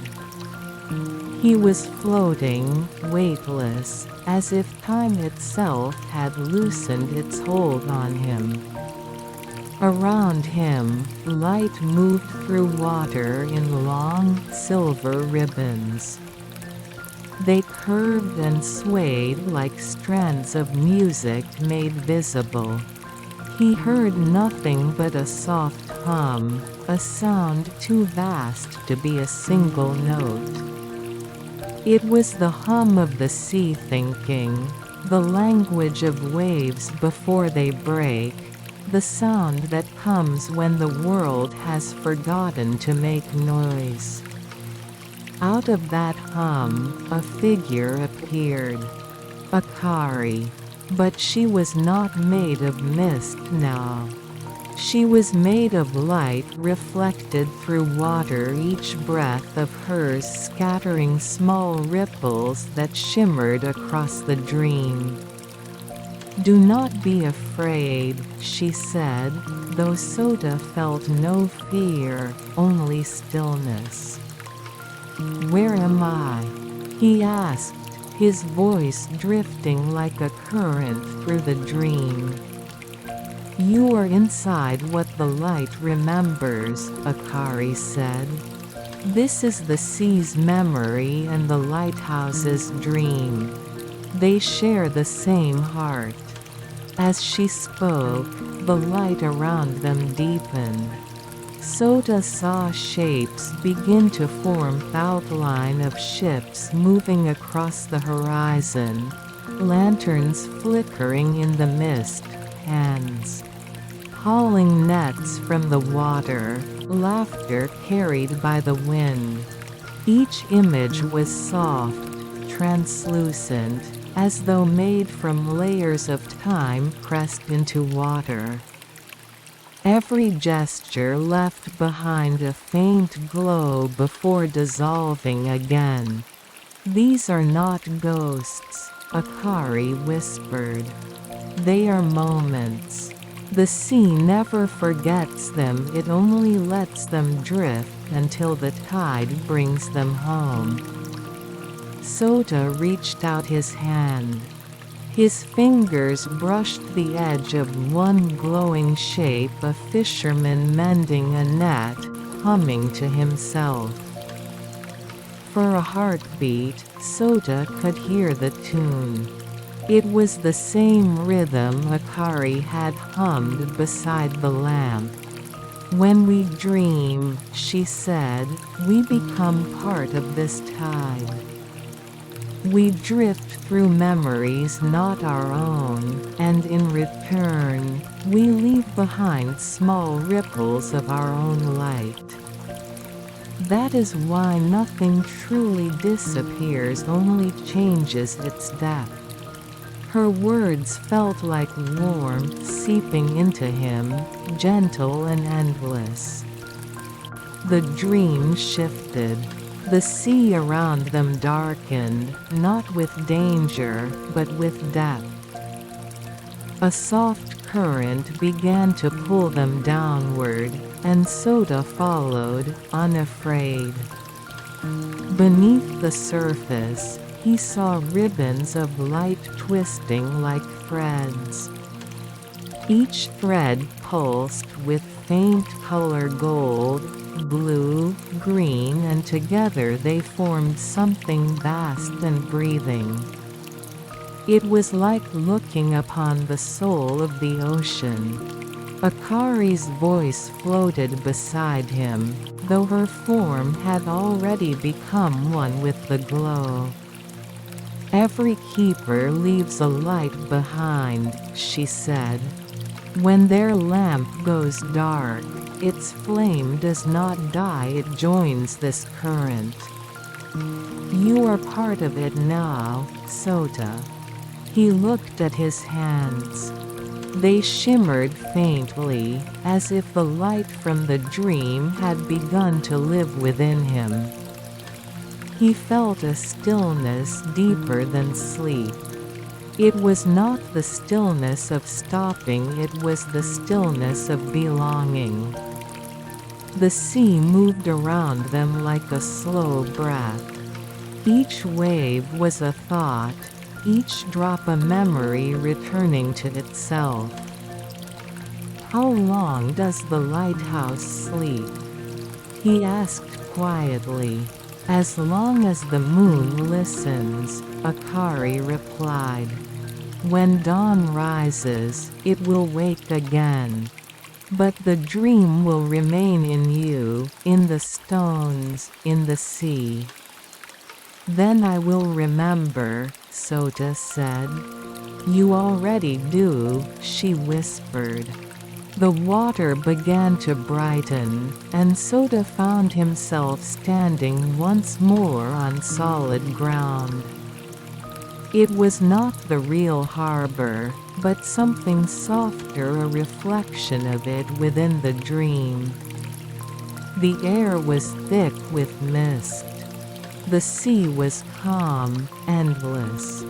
And there, at the edge of the horizon, stood the lighthouse, tall, silent, its flame a single sleeping ember.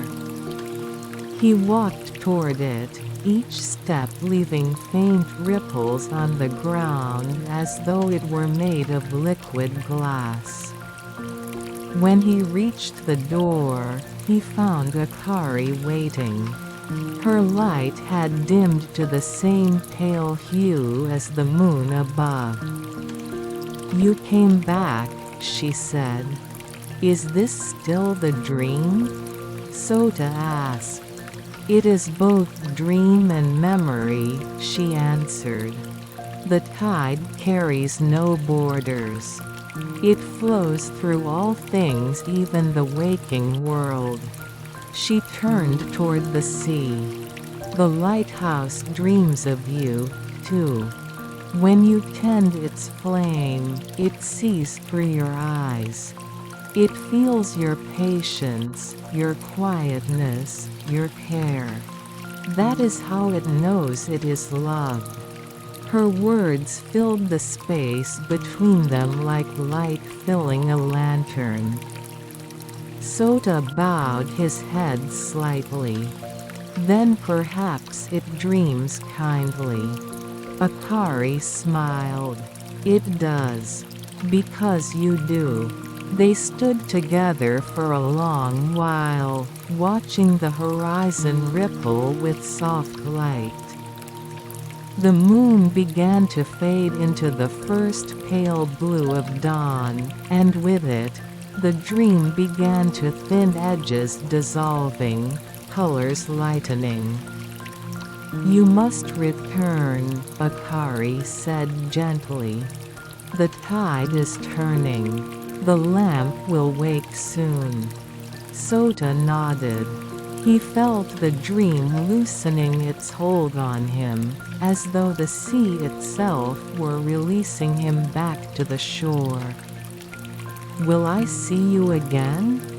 he asked. Akari stepped closer. Her hand, made of faint light, touched his chest over his heart. "You already do," she said. "Every time you light the flame. Every time you listen to the sea."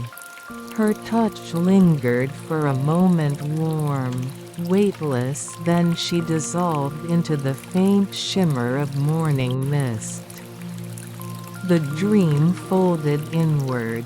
The sea became sky, the light became breath, and then there was nothing but silence. Sota woke to the sound of gulls. The chamber was filled with soft daylight. The lamp still glowed faintly, its flame thin but steady. Outside, the mist had lifted, revealing a horizon washed clean by the dawn. He took a slow breath. The air tasted of salt and calm. For a long moment, he simply listened to the waves, to the creak of the tower, to the heartbeat of the world waking again. Nothing had changed, and yet, everything had. He stepped outside. The stones were damp beneath his feet, the sea gentle, moving with quiet strength. As he looked toward the horizon, he could almost see a faint shimmer far beyond the reach of light, a silver thread disappearing into the depths. He smiled. "Rest well," he whispered to the sea. "I'll keep the watch." And somewhere far below, in the deep memory of water, a voice soft and endless replied, "We never forget." Chapter 5. When dawn listens. The dawn came slowly. It did not rush over the horizon as it sometimes did, but unfolded one breath, one shimmer at a time. The mist had retreated to the edges of the harbor, thin as the memory of a dream. The air was cool and clean, carrying the faint scent of wet stone and salt. The lighthouse stood tall against the softening sky. Its walls, washed pale by the night's dew, seemed to glow with their own quiet light. Above, the lamp still burned, not bright, but steady, like the last star reluctant to leave the heavens. Sota stood at the base of the tower, his hands resting on the railing, his gaze following the slow arc of the waves. Each crest caught a thread of sunlight, and for a moment, it looked as though the sea were woven from gold. He breathed in deeply, and the world breathed with him. The lighthouse had woken. He could feel it not in sound or motion, but in the stillness that followed. It was the same way one senses another's heartbeats imply by being near. The lamp hummed softly above, its tone low and even, as if stretching after a long, dream-filled sleep. Sota smiled faintly. He remembered Akari's words, the sea and the light rest together. One watches, the other dreams. Now, it was the light's turn to watch again. He began his morning routine without hurry, checking the lens, trimming the wick, wiping the condensation from the glass with a soft cloth. Each motion was deliberate, graceful, inspoken, the same way one tends to a friend who has just woken from deep rest. When he finished, he poured water into the kettle and set it above a small flame. The faint hiss of boiling water was the only sound in the world for a while. Steam rose in quiet spirals. He watched them twist and disappear, and for an instant, he saw the shape of a figure, hair of silver mist, eyes of calm light. "Akari," he whispered, not expecting an answer. Only the steam replied, curling in the air like the breath of a sleeping tide. Outside, the sea was changing color. The faint gold of dawn deepened to rose, and then to the clear blue of morning. Birds began to call, one by one, each note small but bright, as if the world were remembering its voice. Sota carried his tea outside and sat on the stone steps. The cup was warm in his hands. He took slow sips, feeling the heat travel through him in a steady rhythm. The harbor below began to stir. He could hear the faint clatter of oars, the voices of fishermen greeting the day. From here, they were only echoes, but they felt close, woven into the same breath that moved the waves. He thought of the dream, the sea of light, the currents of memory, Akari's touch over his heart. It felt less like something that had passed, and more like something that had become part of him. Even now, as he watched the water, he could sense it, the faint shimmer beneath the surface, as though the sea still dreamed through him. He rose and walked toward the edge of the cliff. The tide was gentle, rolling against the rocks with patient rhythm. He could see small shells glinting between the stones, tiny mirrors reflecting the morning sun.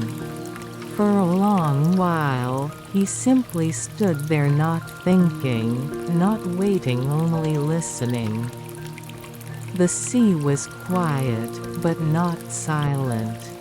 It spoke in its own slow language, the whisper of foam against rock, the sigh of wind through the reeds, the soft pulse that came from nowhere and everywhere.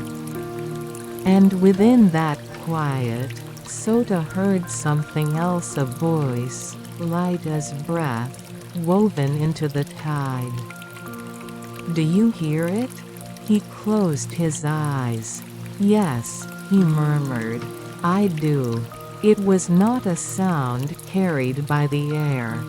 It was the kind that moves through the heart, a warmth, a recognition.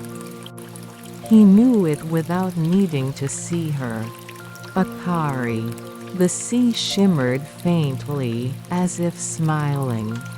Her voice came again, softer this time. "The light remembers. So long as you listen, it will never fade." He bowed his head slightly. "Then I will keep listening." The sun rose higher, and with it, the lighthouse changed color. Its pale stones turned warm, its shadow shortened, and the glass of the lamp caught the light, sending a brief spark across the sea. Somewhere far beyond the harbor, a ship answered its sail, flashing white for a heartbeat before vanishing into the horizon. Sota watched until it disappeared, then looked back toward the tower. He could feel the hum within it again, stronger now, awake, alive. For the first time, he understood that it was not merely a beacon, but a listener, a quiet witness to the breath of the world. Perhaps that was what Akari meant all along. Light was not something that only shone. It was something that listened, that received the world gently, without judgment, without demand. Sota closed his eyes and let the thought settle. He felt no need to hold it. It simply rested there, like sunlight on still water. As the day unfolded, the world moved on in its calm rhythm. Children ran along the beach below, their laughter carried by the breeze. The fishermen's boats drifted out again, their sails small white dots against the horizon. And the lighthouse, that quiet sentinel of the coast, stood and listened, as it always had, as it always would. Sota returned inside once more before noon. He checked the flame, adjusted the oil, and then, as was his custom, he rested his palm against the base of the lamp. The metal was warm to the touch. He could feel the faint vibration beneath it, not a hum now, but a heartbeat. "Sleep well when the time comes," he whispered. "I will keep the watch until then." And though no voice answered, the light seemed to breathe once, a small pulse of gold acknowledgement, gratitude, peace. By afternoon, the sky turned the color of clear glass. The horizon shimmered with heat, and the sea stretched so fair it looked as though it might fall into the sky. Sota sat outside again, the wind gentle against his face. He thought of all the nights behind him, the mist, the moon, the voice that came from the waves and felt no distance between them and now. Time, he realized, was only another tide. Each moment drifted away, but it always returned changed, softened, brightened by its journey. He smiled faintly, watching the water catch the sunlight again. Somewhere beneath it, perhaps deep beyond reach, the dream still moved slow, luminous, endless. And when the next night came, and the next after that, he would light the lamp again. Not to chase away the dark, but to greet it, to remind it that light, too, can rest. Because the sea would remember. And so would he. The day faded softly into evening. The sky turned the color of tea leaves, and the first stars began to appear. Sota lit the lamp once more, and the lighthouse came alive with gentle gold. The beam turned, slow and calm, reaching out over the quiet sea. And somewhere in the distance, between the edge of light and the beginning of shadow, the mist began to rise again. It drifted in slow waves across the rocks, curling, breathing, taking a shape almost human. Sota watched, his expression peaceful. He did not call out. He did not need to. The mist shimmered once in the light, and then like a sigh returning to its source it vanished into the sea. The lamp turned once more, its light sweeping over the waves. The world exhaled, and in that breath, the harbor, the sea, the sky, and the keeper all became one long, quiet rhythm. The rhythm of watching, the rhythm of remembering, the rhythm of peace. The sea listened, the light listened, and so did the dawn. Moonlight falling on tatami. Prologue: the whisper of moonlight. The moon rose slowly above Edo. Its silver light poured over wooden rooftops. The river reflected a thin, trembling line of itself. Inside a small tea house, tatami mats lay silent. The paper screen swayed slightly in the night breeze. Lanterns flickered softly. Shadows danced like quiet spirits. A young geisha named Hannah sat by the window. Her kimono was folded neatly, the silk whispering faintly as she moved. Her hair smelled of camellia oil. She did not speak. She only listened. The night was full of gentle sounds. The distant clatter of a horse cart. The soft rustle of leaves. The faint scent of incense from a neighbor's tea house. Everything seemed to pause under the gaze of the moon.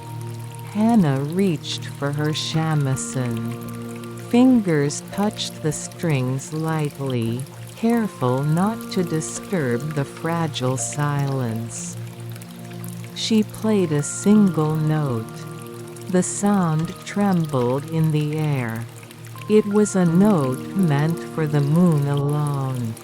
Outside, a cat walked along the roof tiles. Its steps were silent, yet she could feel its presence. The moonlight fell on its fur. Hannah watched quietly, as if the night itself had become a companion. She thought of the river, flowing beyond the town. It carried stories of strangers and lovers, of sorrow and hope. Her own story seemed tiny compared to it. Yet, she felt no sadness. Only a calm acceptance. The paper screens trembled again. A faint wind carried the smell of wet earth from a recent rain. Hannah closed her eyes. The moonlight touched her cheek like a whisper. In the tea house, time seemed to slow. The shadows lengthened. The lanterns flickered. The world outside felt distant, like a dream just beyond reach. Hannah remembered the first night she arrived in Edo. The city had been loud, chaotic, and bright. She had felt small and lost. But now, in this quiet corner, she had found a small peace. A place where even the smallest sigh could be heard. She played another note. The sound lingered, floating into the night. Outside, the river caught it, carried it along. The moon seemed to smile. The tea house exhaled quietly. Tatami mats seemed warmer, filled with memories of laughter and song long past. Hannah rested her hands on her lap. She did not need to move. The night was enough. A crane cried somewhere in the distance. Its sound was thin, almost like a thread of smoke. Hannah listened. The sound wove itself into the moonlight, into her thoughts, into the stillness of the tea house. She breathed slowly. The wind whispered through the paper screens. A shadow passed. A lantern flickered. The moon shone steadily, unmoving. Hannah closed her eyes fully. She felt the night fold around her. She felt the river, the cat, the crane, and the moon, all part of one quiet breath. One quiet heartbeat. The moonlight fell gently on the tatami. And for the first time that night, Hannah felt completely alone and completely at peace. Chapter 1: The Room of Quiet Rain. Rain fell softly over Edo. The streets shimmered with reflected lanterns. A gentle drizzle tapped on wooden eaves. Hannah sat in her room. Tatami mats were damp with the night's humidity. She folded her hands over her lap. Her kimono smelled faintly of incense and wet silk. The paper screens shivered. Each drop of rain made a delicate rhythm. Hannah listened. The sound was almost like a whisper. Outside, the garden glistened. Moss held tiny pools of water. Stone lanterns were half hidden in the mist. A single branch leaned over the path, its leaves heavy with raindrops. Hannah reached for her tea set. She lifted the iron kettle carefully. Steam rose in gentle curls. She poured water over the tea leaves. The faint aroma filled the room. A crow called in the distance. Its voice was low, almost hesitant. The sound blended with the rain. Hannah closed her eyes. She thought of the streets she walked during the day. The clatter of wooden sandals. The chatter of townspeople. The hurried steps of merchants. Now, all that noise seemed far away. She lifted her cup. The warmth seeped into her fingers. She breathed slowly. The rain outside was a soft drum. Her heartbeat matched it. A lantern swayed in the corner. Shadows curved along the walls. Each movement was quiet, like breathing. Hannah watched them without turning her head. Her shamisen rested against the wall. She plucked a string. A single note rose and fell. The sound was swallowed by the rain. Yet, it lingered in her mind. The garden gate creaked. A small wind passed through. Hannah's hair moved slightly. She smiled faintly. The wind brought the smell of wet earth and pine. It felt like a secret given by the night. Outside, the river murmured. Water trickled over stones. The sound was soft, steady, unhurried. Hannah imagined the river carrying the rain away, flowing endlessly toward the sea. She closed her eyes again. The rain became a blanket. Each drop is a small, cool kiss. The room felt smaller and larger at the same time. Safe. Infinite.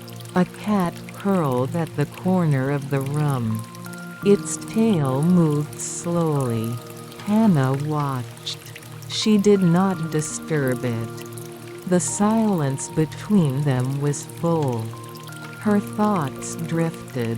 Memories of a festival long past. The bright colors of the kimono and lanterns. The laughter of strangers. Now, those sounds were folded into quiet. A delicate, soft memory. Hannah's hands rested on her knees. The tea had cooled. She did not mind.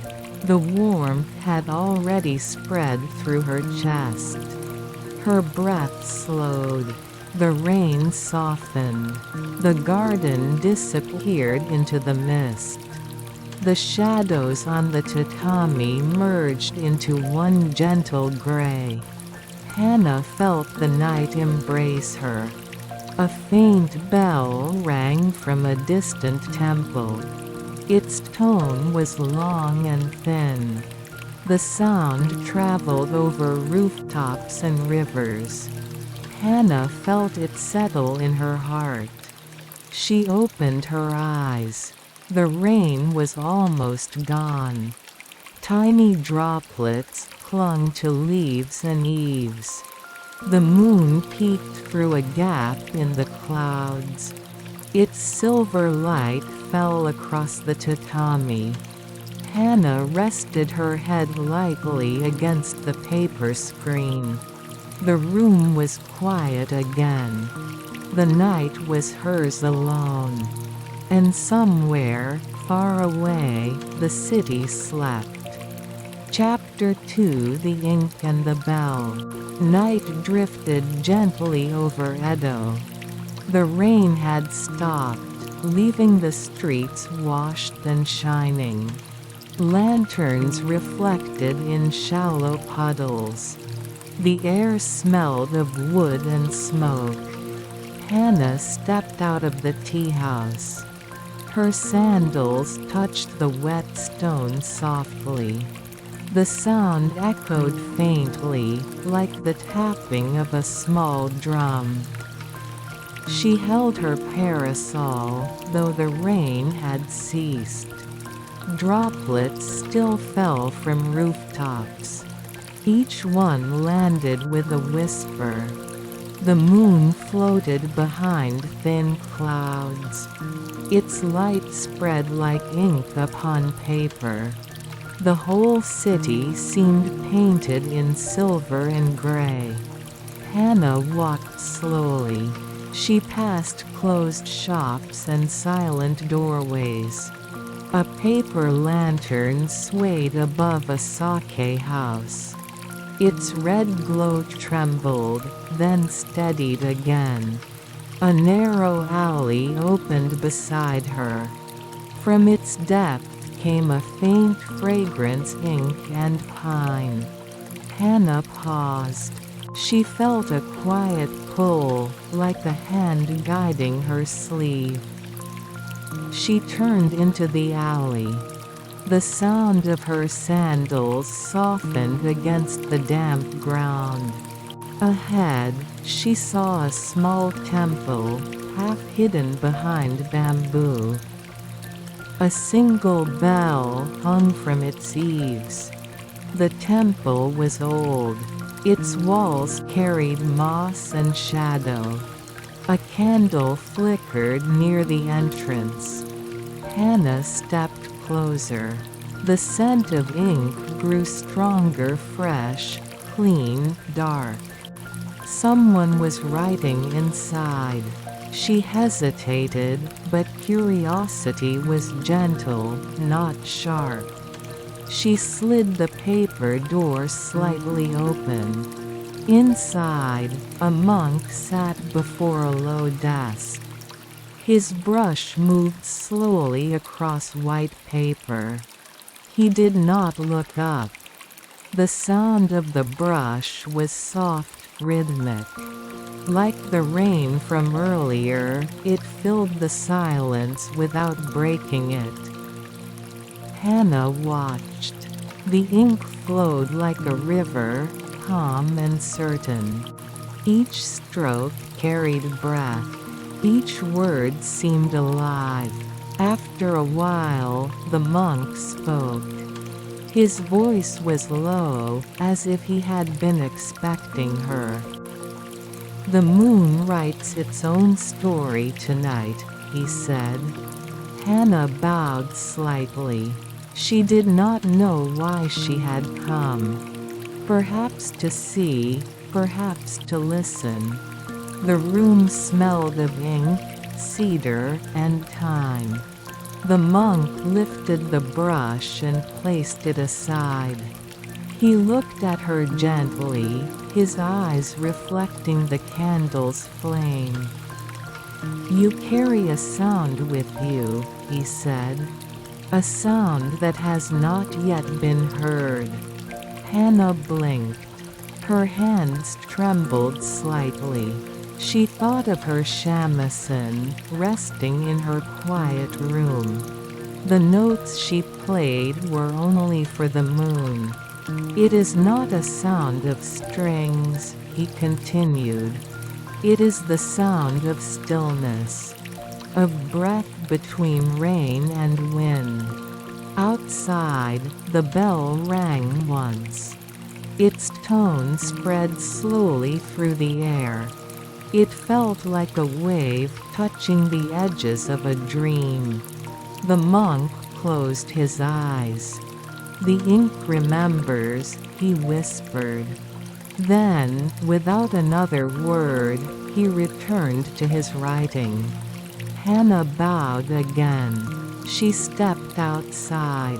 The air felt lighter, almost transparent. The moon had emerged fully now, clear and round. She walked down the path. The bell rang again, softer this time, as if from within her. Each step echoed faintly in the night. The ink scent lingered on her sleeve. It mixed with the smell of rain and silk. She touched the fabric gently, feeling its coolness. The city was sleeping. Only the river spoke a low murmur of eternity.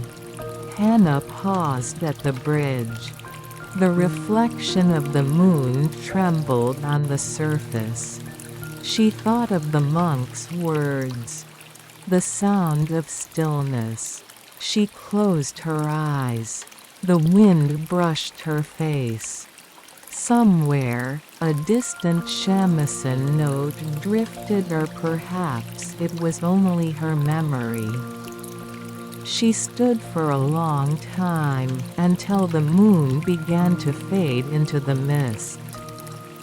And as the bell sounded once more, she whispered to the night, "Let me remember this silence." The moon did not answer. But the tatami in her empty room would remember. It would hold the whisper of her steps, the faint scent of ink and rain, and the quiet echo of a bell that never truly stopped. Chapter 3: The Garden Without Footsteps. The night was deep. The air was still. Hannah opened her eyes. She had not meant to wake. The sound of a single drop falling from the eaves had called her. Everything else was silent. The paper screens glowed faintly. Moonlight filtered through like threads of silk. The room seemed unreal, soft, breathing, alive. Hannah rose from her futon. The tatami was cool beneath her feet. She listened, but there was nothing to hear. No wind, no rain, only the pulse of her own heart. The garden waited outside. She slid the screen aside. Cool air brushed her face. Mist lingered over the moss. The stones shone faintly in the moonlight. No footprints marked the path. It was as if no one had ever walked there. She stepped out. The night accepted her quietly.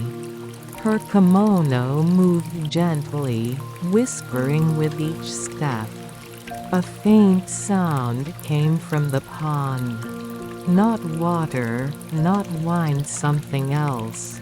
She leaned closer. The reflection of the moon trembled. Then it moved. Hannah blinked. The reflection rose slowly, as if lifting itself from the water. It was a shape of light, neither man nor woman. Just the outline of a presence. It hovered over the pond. Ripples spread outward, glimmering silver. Hannah did not move. Her breath came slowly and softly. The presence turned toward her. No face, only light. Yet she felt it watching her gently, kindly. She bowed without knowing why. The light shimmered, almost in reply. Then she heard a voice. Not spoken, more like a thought, soft and clear inside her. "You are awake in a dream." Hannah felt no fear. The air was warm, though her skin was cold. The garden shimmered faintly, as if made of smoke and memory.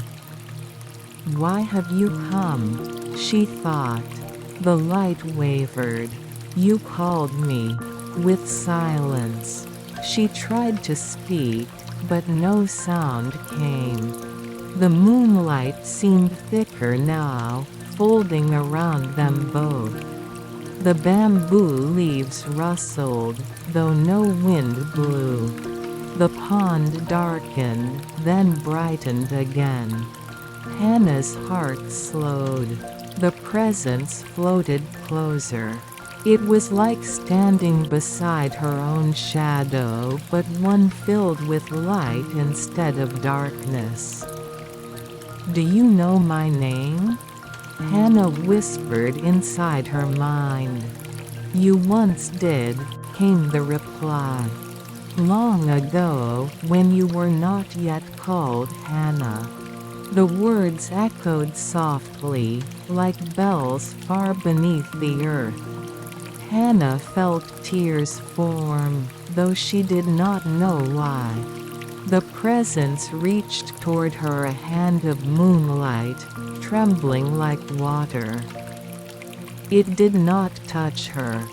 It only hovered above her palm. The air tingled, gentle and weightless. Then the voice again. "The garden remembers every step that was never taken." Hannah looked down. The moss beneath her feet was untouched. No footprints. No shadow. She realized she was not truly standing there. She was part of the dream. Part of the silence between breaths. The presence began to fade. Light became mist. Mist became moonlight. Moonlight became nothing. Hannah whispered, "Will I see you again?" A pause. Then a final thought drifted through her. "You always do." And the pond was still again. Only the reflection of the moon remained.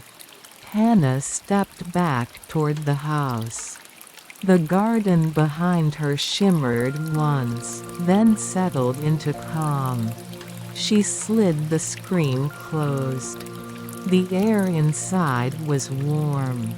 Her shamisen leaned in its corner, silent and patient. Hannah sat by it.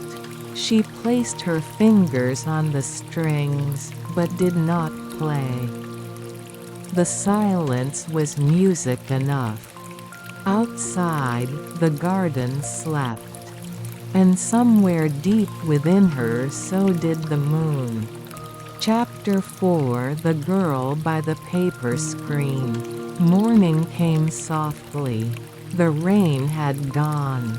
Only the scent of wet earth remained. Hannah opened her eyes. The light was pale and trembling. It slid gently through the paper screen. She lay still for a while. The sound of sparrows came from the garden. Their wings brushed against the roof. The room was warm. Her shamisen rested beside her, untouched. Everything felt distant, as if wrapped in silk. Hannah sat up slowly. Her hands touched the tatami. It felt cool, almost damp. The memory of the dream lingered: the pond, the light, the voice that spoke without sound. She tried to remember the words. They were already fading, like ink dissolving in water. The paper screen glowed softly before her. Something moved behind it. A shadow. Small. Still. Hannah froze. She watched. The shape remained, quiet and patient. It looked like a girl. Perhaps 7 or 8. Her hair tied simply, her posture calm. She was sitting, facing Hannah through the thin paper wall.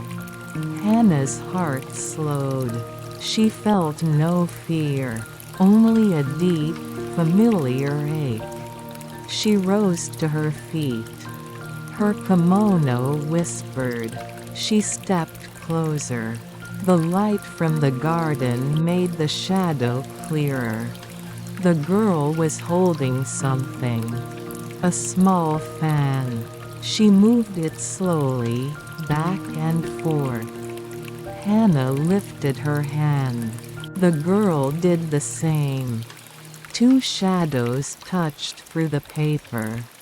The air grew still. The sound of sparrows stopped. Time folded.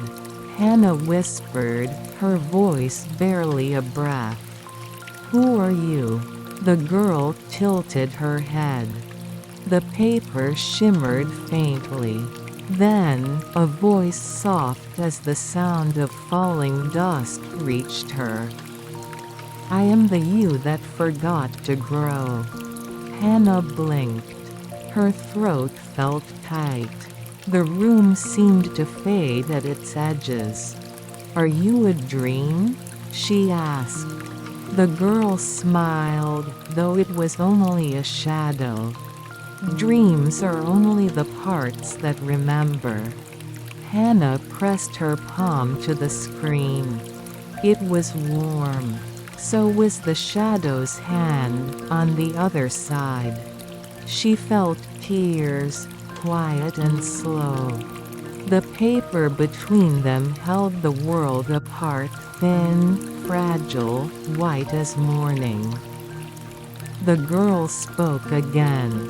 "The garden is still waiting." Hannah nodded. She wanted to say something, but her voice was gone. The light brightened suddenly. When she blinked, the shadow was gone. Only the white paper remained. A single petal had fallen against it, blown in from the garden. It slid down slowly, leaving a faint trace of moisture. Hannah watched it fall to the tatami. Her hands trembled. She felt lighter, emptier, peaceful. Outside, the wind stirred the bamboo. The sound was like breathing. The world had resumed its quiet rhythm. Hannah turned to her shamisen. She touched one string, gently. The note rang clear and soft, like a tear that never reached the ground. She smiled. It was the smile of someone remembering something she had never forgotten. The morning passed quietly. The shadows returned to their places. And the paper screen shone faintly, as if the girl still sat behind it, watching. Chapter 5: The Lantern by the River. Evening fell slowly over Edo. The light turned soft, like gold fading into smoke. The air carried the scent of summer. Hannah walked toward the river. Her sandals brushed against the stones. The day's warmth lingered on the path. The sound of water grew clearer. Low. Constant. Endless. It was a sound she had always known. Lanterns floated on the river. Each carried a flame, trembling gently in the dusk. They moved slowly, like thoughts too shy to speak. Children laughed somewhere downstream. The laughter rose, then vanished. The wind caught it and carried it away. Hannah stopped by the embankment. The river shimmered before her, filled with moving lights. The sky above it was pale violet. She knelt, resting her hands on her lap. The fabric of her kimono brushed the stones. The sound was like a sigh. A man nearby released another lantern. He whispered a name before letting it go. Hannah did not hear the name, but she understood the meaning.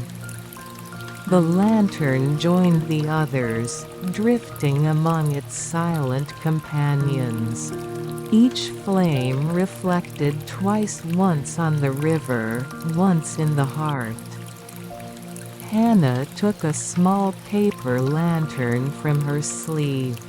She had written nothing upon it. No name, no prayer, only emptiness. She placed it on the surface of the water. It floated easily, as if it had been waiting. The current carried it forward. It joined the slow procession of light. The flames moved like breathing. A voice came from somewhere behind her. Soft, gentle.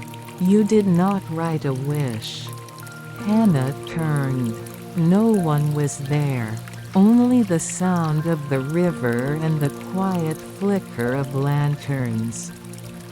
She smiled faintly. Some wishes are too quiet for words. The wind answered with a whisper. A petal drifted past her face. It glowed faintly, though there was no moon yet. She looked back at the water. Her lantern had drifted far, but she could still see it, a single, steady light. The reflection wavered, and for a moment, she thought she saw the shape of a face within the flame. It was the same light she had seen in her dream. The same quiet presence. The river darkened as night came fully. The lanterns shone brighter now. Each one carried a piece of the moon. Hannah stood, the hem of her kimono brushing the river bank. Her hands were cool. Her breath is slow. She heard the sound of a bell faint, far away. It came from the direction of the small temple. The sound folded into the night like a leaf sinking into water. She closed her eyes. The world swayed softly around her. The river, the sky, the lights, all part of one quiet dream.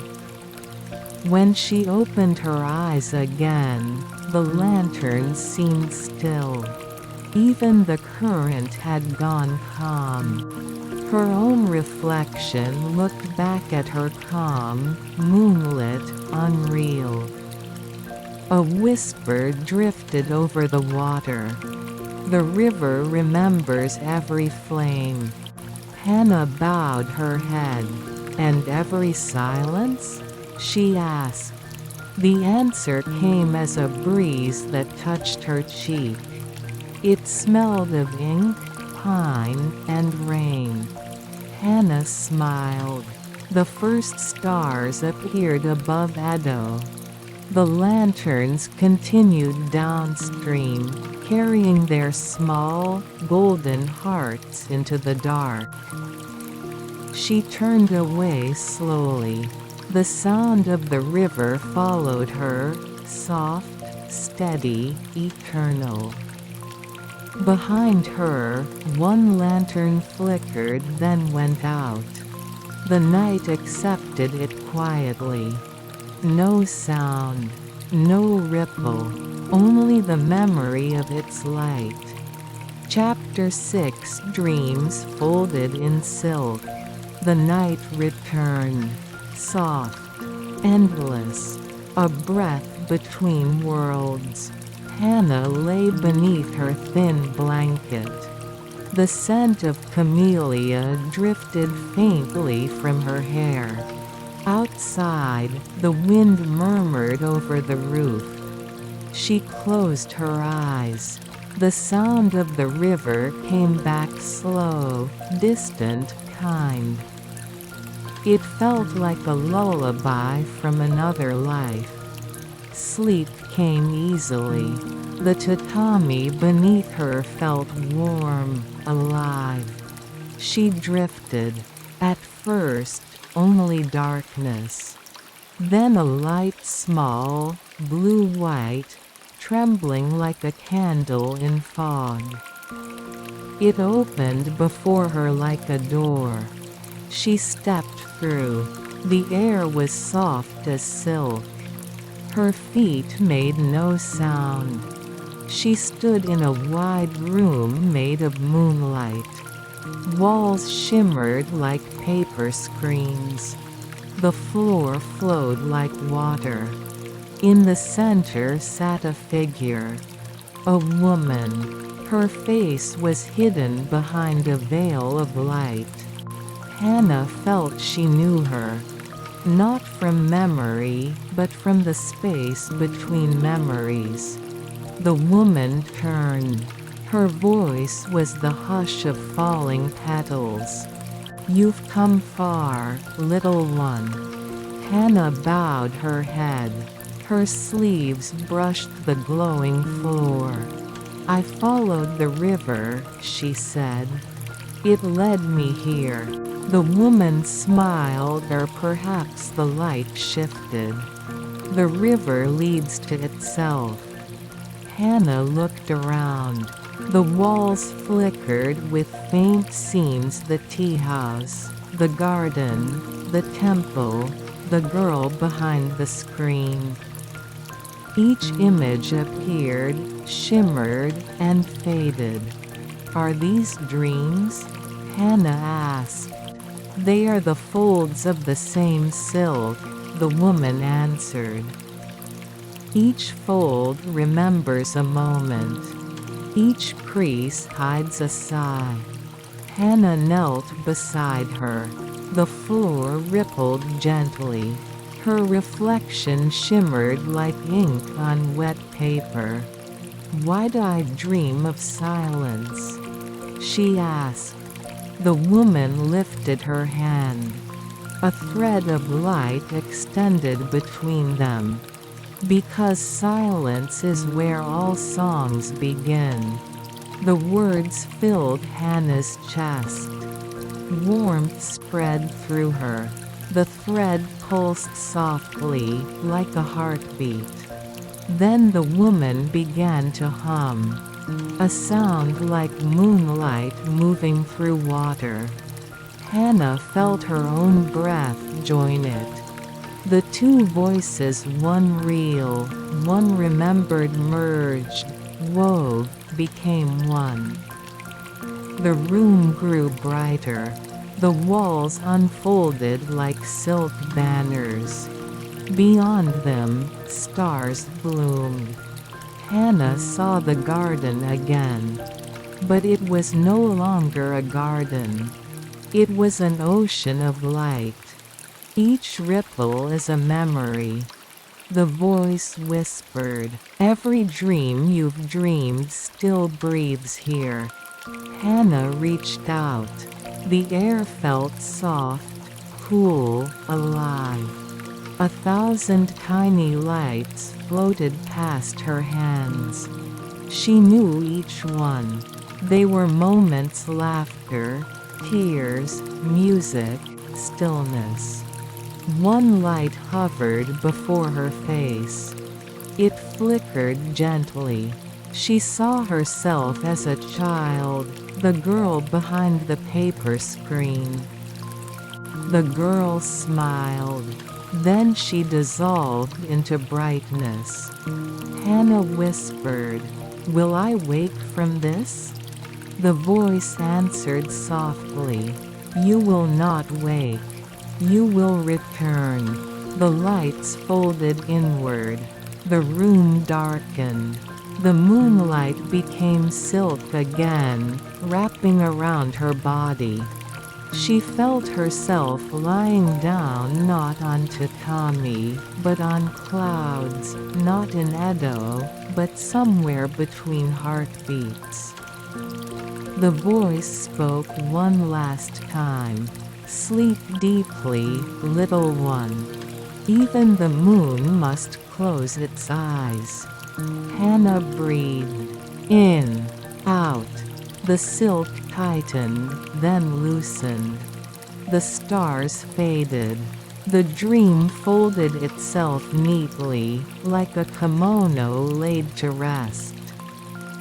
and all that remained was the faint scent of ink and the hush of moonlight falling on tatami. Chapter 7: The Night of Returning Cranes. Morning never fully came. The sky remained pale, soft as ash. The light was gentle, unwilling to disturb. Hannah awoke slowly. The room was quiet. Her breath rose and fell, matching the rhythm of the wind. She sat up. The tatami was cool beneath her palms. Her shamisen rested where she had left it. The strings glimmered faintly in the dim light. The air smelled of rain again. Not the scent of yesterday, something lighter, distant, new. She slid open the screen. The garden waited.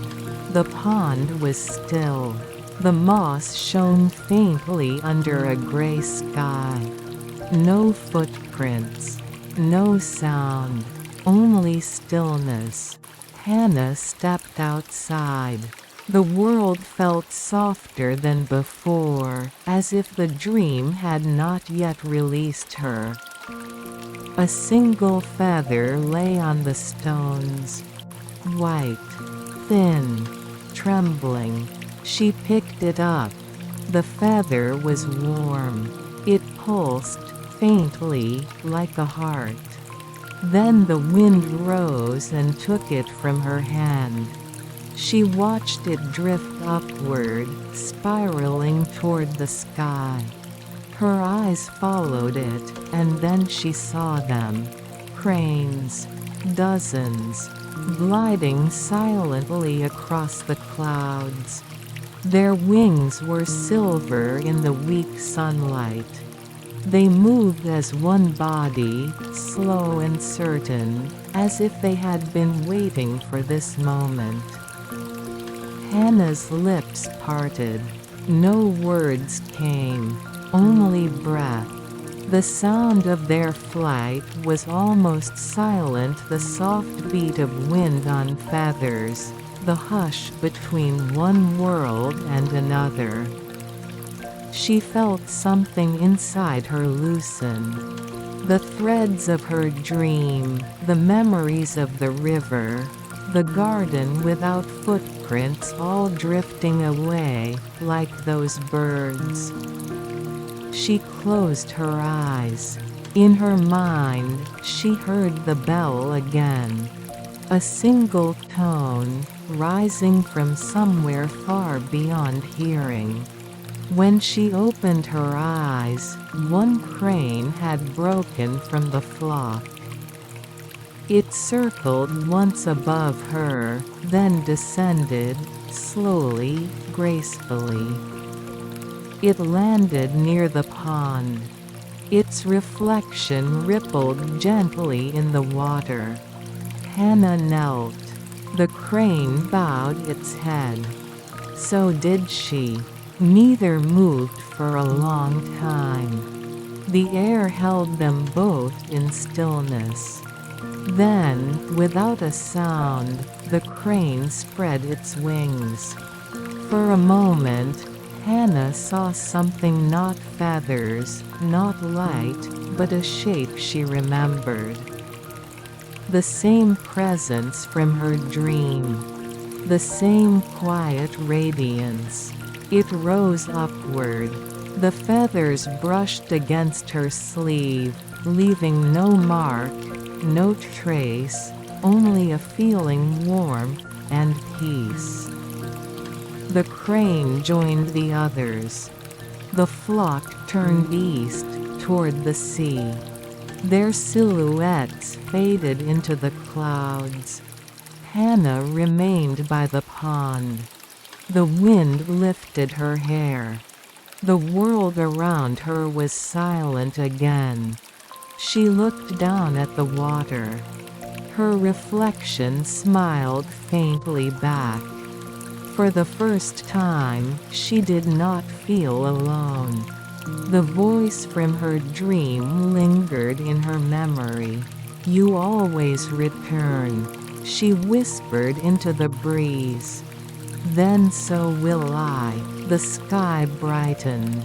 The last crane disappeared into the light.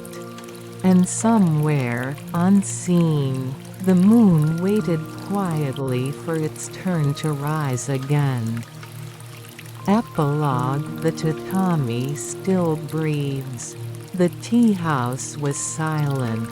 Night had returned once more. The moon hung low, patient and pale. The paper screens glowed faintly. The air moved gently through the open door. A thin line of silver touched the floor. No voices. No footsteps. Only stillness. The shamisen rested against the wall. Its strings shimmered softly in the light. No one had played it for a long while. The garden outside was calm.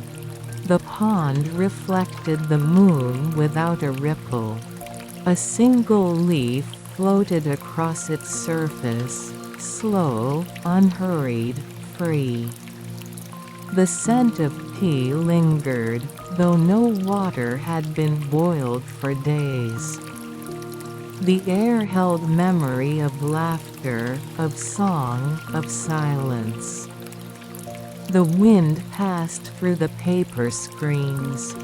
They moved slightly, as if someone had brushed them with their sleeve. Dust drifted through the light. Tiny, weightless stars. They danced, then vanished. Somewhere, far away, a bell rang once. The sound reached the tea house like a dream returning home. The tatami creaked softly. The sound was small, but alive. It was the sound of breath. Slow, steady, endless. If one listened closely, one could almost hear her steps again, soft, careful, crossing the room as the moonlight followed. The air remembered her scent. The walls remembered her voice. The shamisen remembered her touch. And the tatami remembered everything. The moonlight deepened. The shadows grew long and tender. Somewhere in that quiet space, the echo of a note trembled and faded. The tea house sighed. The paper screens whispered. The world exhaled. Then stillness. Only the moon remained. Only the faint scent of ink and camellia. Only the breathing of the tatami. Slow, gentle, eternal.